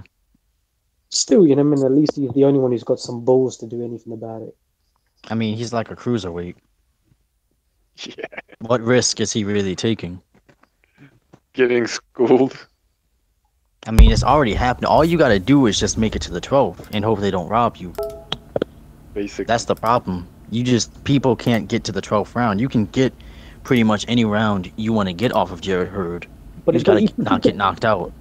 And I'm not sure Lara can do that because Lara's getting old these days. And if you haven't noticed, he is slowing down. But if you look at Jared Hurd a lot early on, even in some of his early showbox fights, he wasn't like an attritional type of puncher. He's actually very skilled in the pocket. He wouldn't walk down opponents. That's because he was fighting bums. No, he fought one or two good level opponents. I mean, one of them was a fellow Olympian where he had a really decent fight with and actually showed he had some very good skills and he could mix his punches, some good combinations. He was slipping jabs, knocking them down with uppercuts in the first round. So I think he's actually a lot better than this perceived image of him just being a walk down attritional puncher who would absorb so many punches, but then eventually he'll capitalize on his size and his strength. So no, he has people just run away from him. That's the problem. The thing with Lara, this guy's like most Cubans. Most Cubans, their careers just go stale. If you look at most of the Cubans, like Lara, he's gone nowhere in the last 3 years. This is a guy who's meant to have schooled Golovkin and Canelo and everybody else. Because a lot of the Cuban fighters fail to understand that professional boxing is an entertainment business. Mm-hmm. And to succeed here, you're actually going to have to be entertaining. Yeah, don't tell that to. I understand that, bro, but they're not even taking the fights. They're not even taking the fights. I mean, look at Rigondeaux. Let his career go stale for years. Ortiz is turned up when he's 50 years old. I mean, these guys just go nowhere in their careers. No matter how good they are, they never seem to go to the top. I'll tell you what. With a lot of these Cuban boxers, I actually blame I put a lot of the blame on their managers and the people that they hire on their team, because as skillful as these Cubans are, in order to make money in the United States, you have to be entertaining. And if you're not entertaining in the ring, you have to be entertaining outside of the ring. So if they're not entertaining the ring, they have to go out of their shell and promote themselves a different way to get people to want to watch their fights. And these guys make no attempt to want to learn the English language. So that's another way of promoting yourself out of the window. And then not only that, they view themselves as some type of revenue makers. I'll put it this way: I don't know if it was about a year or two ago. I saw an interview from one of Lara's managers who said that they were willing to fight Gennady Golovkin, even though they never contacted him to make the fight. Right? They said. Yeah, that video. Louis Cubas Jr. or whoever the guy is, he was on, I think, a Fight Hype video, and he said that if Golovkin were to offer them a deal, they'd agree to it and they'd fight Golovkin. But if they were the ones that had to make an offer to Tom Loeffler, that they would make an offer, and it would have to be on Showtime. I mean, that just goes to show you that that's impossible because Triple G is contractually with HBO. But that just goes to show you that the type of people that these Cuban fighters hire, it's just ridiculous. Not only that, but when Rigondeaux had an actual. I mean, the thing is that the managers, they work for the fighters. You can change manager pretty much whenever you want, unless you got an Al Heyman slave contract. So. Exactly. But that's what I'm saying. They're not taking fights. I wouldn't blame the managers because really, if Rigondeaux shows up like, I want Leo Santa Cruz, I don't care if I need to take 30%, which is what I'm worth. Right. I would think the manager is gonna. He decided to go with Rock Nation. His fault. Exactly. They're at fault here too. It's who they decided to hire on their team. You look at Rigondeaux. He had a chance to fight Lomachenko at 126 a couple years ago for $500,000. They hated with a rehydration clause. They hated that deal, and they wanted no part of it. They thought they were worth more money despite not having a network deal, despite not fighting regularly on a main event on any network, they thought they were worth more than $500,000, and they didn't want to accept a fight for 126 pounds. And then a couple years later, they accept a fight at 130 pounds for less money, for $400,000. I mean, you can't make it up. It's on them, and I have no sympathy for them whatsoever. And they're not that I'm not skillful to having begin this. with. I'm about the English, not learning English is why they're not selling seats. Because if we look at all the big stars in boxing, Canelo Alvarez speaks barely any English. The biggest star in boxing, Golovkin. I mean, he's got two sayings: Mexican style and I love fight, and that's all he knows, right? But he's still That's good enough. No, but here's the deal. Lomachenko doesn't know any English. That's why we have an interpreter when he's having an interview. Not enough. So all the top fighters don't know any English. I don't think we can use this excuse with the Cubans anymore. They're not taking fights. No. They're not taking fights. You can't entertain when you're not fighting. Yeah, right. My point is that though they're not entertaining in the ring.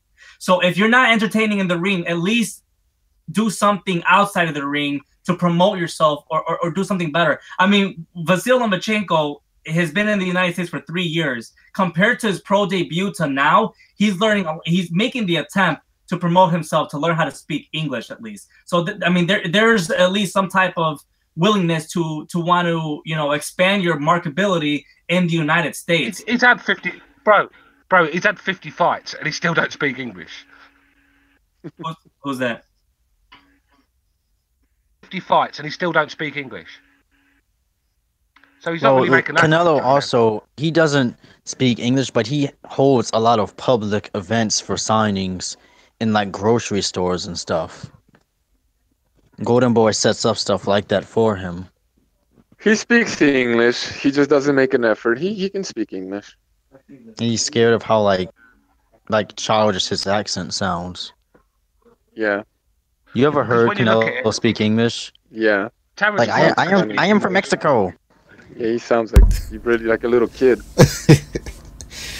Maybe he's. You know what? Maybe he's a little. Maybe he's a little. Maybe he's a little kid, but he's just so roided up. People assume he's 20-something, but he's actually like a 12-year-old kid that's on the juice. Is that possible? Golovkin, my friend. Golovkin, where are you? I suck balls. And then when he was in the con thing, he tried to sound tough. Fuck? Jesus Christ! He tried to sound tough in the con promotion, like, let's do this. Oh, I hate when they do that. I hate when they do those commercials and they have to, like, they tell them, listen, look into the camera and try to act tough. The worst pay-per-view commercial was Barrera Morales. I was gonna say that. Yeah, I was gonna say. They were fucking throwing English lines in there. It's like it looked so bad, man. It sounded like this time's about winning. It's about pride. It's about pride. It was absolutely disgusting, man. All right, look. Gonzalez. Was that? Canelo's got a massive female fan base. I think that's where Canelo gets a lot of his fans. A lot of them are females. A lot of the males don't like the guy. I think Orlando Cruz is one of his fans. And not all of his female fans have vaginas. Yeah. Well, actually, anyway, I'm not gonna mention who it was, but there's a rumor of a certain fighter going around that he was banging a tranny. But anyway, I'm not gonna name the guy. But, Oscar? No, it wasn't Oscar. No, It Oscar. wasn't Orlando Cruz, was it? It wasn't Frank Maloney, was it? Was it Billy Joe Saunders? No, it was. Stop trying to guess. I'm not gonna tell you who it was. You're never gonna get it. First of all, I can guarantee you that.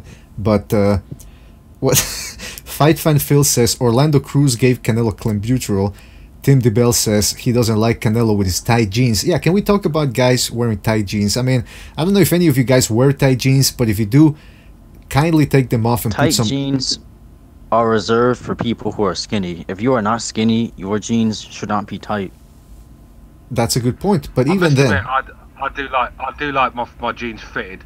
In England, we do like our clothes to be fitted, and so yeah, I suppose sometimes my jeans can be a bit on the tight side. But listen, as long as you don't complain, boys, the ladies don't complain. Well, I'm pretty sure they don't complain to you. Well, if the credit card bounces, then they'll complain, I guess. But look, as As long as you don't tuck in your shirt inside those tight pants, you should be alright. The minute you start tucking in your shirt, that's when the trouble starts. And if I ever see anybody doing that, we're gonna have words.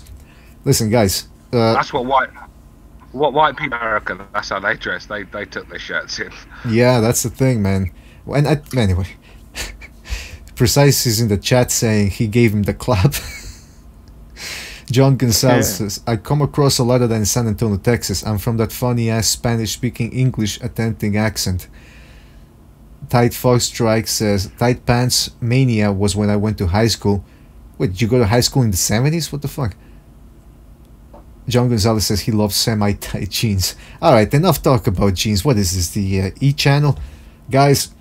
Can we shit on the Cubans a little more? Yeah, you'd love to do that, huh? Wait. Okay. What? I'm just kidding. Ortiz was the last Cuban. Who's the... Yeah, he's so overrated. Come on. Let me tell you something. The Cubans they're on a bad run. We got Ortiz and Barrera losing on the same day. Because they're actually fighting people now. Yeah, that's a good point. Rigondeaux. I mean, look at how Barrera was the guy who said that remember, he's the challenger. If you don't do any drug testing, this fight isn't happening.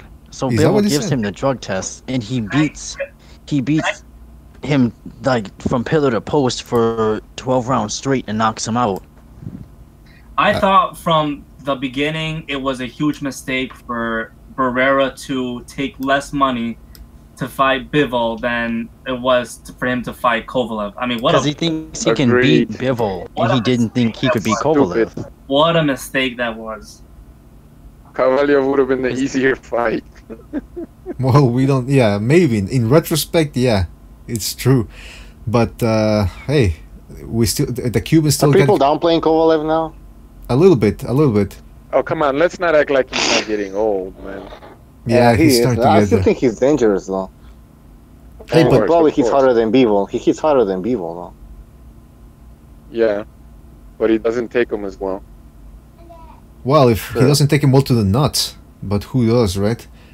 Hey, at least the Cubans, I was gonna say, they still have Yorkis Gamboa, right? No, they don't. They do? Yeah. What do you mean? No, he just lost to Jason Sosa. I know, it was a joke, man. No, seriously, what is there any other Cuban out there? I mean, I know there's Lara. Barthélemy. Lara's the only guy that got left. Yeah, Lara and Barthélemy, but he just lost too. Oh, and Barthélemy's fighting this Saturday. His last fight against Relic was a pretty good fight, and they're having a rematch on the undercard of Garcia Lipinet, so that should be a pretty good fight. Listen, guys, I love this conversation. Unfortunately, we do have to go. It's getting pretty late here, and I know I'm pretty sure we all got stuff to do. Photos to look up of tight jeans and Orlando Cruz, or maybe I'm just talking about myself, I don't know. But guys, thank you for being here. We covered a lot of ground regarding PEDs, and I'm telling you, this whole fight, I know you're gonna think I'm naive, but I was looking forward to Canelo Golovkin too, man, and now this fight is ruined, absolutely ruined, and there's no one to blame other than Canelo and maybe that chemist of his who screwed things up for everybody. Anybody have any last words to say before we go? Yeah, fuck VADA. Well, wait a minute. Didn't they catch him in the first place? Yeah. Alright, I guess I'm missing the joke there. What are you saying? Fuck VADA. Just, they're going to make the sport boring, and they're going to kill boxing with this drug testing. That's true. You know what? Golovkin should just come out and say, listen, Canelo, you want to juice? Let me juice too out in the open, and we'll let everybody know what's what. I guarantee you that adds 500,000 more pay-per-views to the box office. Guarantee you that. Yep. Guarantee you. Fight Fan Phil says, the next chat, Orlando Cruz and STDs in boxing. Oh, come on. I don't want to... You know, that's what I hate about bringing up all these... dirty jokes, then everybody. And remember, if you see Orlando Cruz in the bathroom, don't drop anything. Don't worry about it. We all experienced veterans here. We know our way around. Next time you go to next time you visit a middle school classroom, tell Rigondeaux I said hi. Because he's probably scouting for sparring partners. And still getting knocked out. All right, guys, thank you for joining us. Hold on a second. I gotta shout out to everybody that was in the chat room today. John Gonzalez, Aaron Kuko, Team Red Bell, Akuma's Deception, Aiden Morse and the Fight Strikes, Pugalakan, Chris Gonzalez, Cachnello, Give Me My Fight. Who else am I missing? Michael Scott, Zapata Boxing, Michael Stott, Vincent Marduk, Tim DeBell, The Fox Strikes, Fight Fan Phil, Boxing Fairy Tale. You guys know who you are. You guys make this show what it is. Don't forget to check out Precise Puncher's channel. He dropped 4 videos within 24 hours regarding Canelo. So if you want more information of that, if we didn't cover that today, and even if we did cover it today, go check out his videos, because he does go into a lot of detail regarding what happened there. Michael, is there something you wanna... Oh, he already left. Everybody already left. Oh, no, Michael, you're still on the line, right? Or am I wrong? Michael, you still there? Alright. Reverse, since you're the only guy left standing, I'll give you the last word. What do you want to say to everybody out there in BDA land before we go?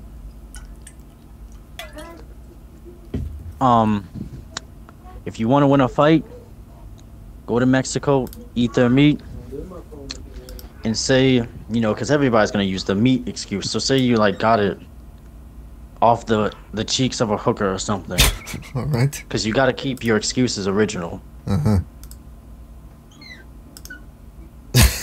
That's sound advice from Reverse Lee. Maybe a little unorthodox, but hey. Listen, it wouldn't be a BDA podcast without some hooker jokes. That's right. Well, yeah, that's true. That's true. We can't have... And by the way, I got to put a disclaimer next time that this show isn't for kids, man, because we, like I said before, we hit some rough stuff. Alright, I don't know why I just played that. But listen, guys. Reverse, thanks for joining us. Michael 2, Precise, Stu, Corruption in Boxing. Who else am I missing? Michael, Reverse, Precise, Stu, Corruption. Yeah, that's about it. So guys, if you want to join us next time, don't forget how to do that. Don't forget to like and subscribe. Don't forget to subscribe to BDA Live and our main channel, BDA. We're also going to be moving a third channel, which is non-boxing related, to keep these things fresh and entertaining. We're also going to start a Facebook page. I mean, we already have it up, but I mean, we haven't put anything up there yet. But Bucho, any more details regarding that? Alright, Bucho's not even there either. What the fuck? He just dropped out. Anyway, we are gonna start a Facebook page, so when it's operational, we're gonna allow most people to just post whatever they want, especially the BDA regulars, especially the people from BDA Live, because this is where the hardcore fans are at. John Gonzalez says, dead hooker jokes are better. So see, Reverse has got a one-up on you, man. Dead hooker jokes. Can't go wrong with that. Especially if you're in a wedding or something. Alright, anyway guys, enough talking. We all want to go to bed or do whatever it is we want to do. Thank you for joining us. We'll see you on Saturday, where we're going to preview Mikey Garcia versus Lipinets, as well as Relic versus Barthélemy 2, and of course Scott Quigg against Oscar Valdez, which it's either that or Barthélemy Relic, which are going to be high action, octane action pack. So we're going to talk about that on Saturday at 5 p.m. Don't forget to join us there, and we'll see you on the next one, folks. Take care. Good night. Good night.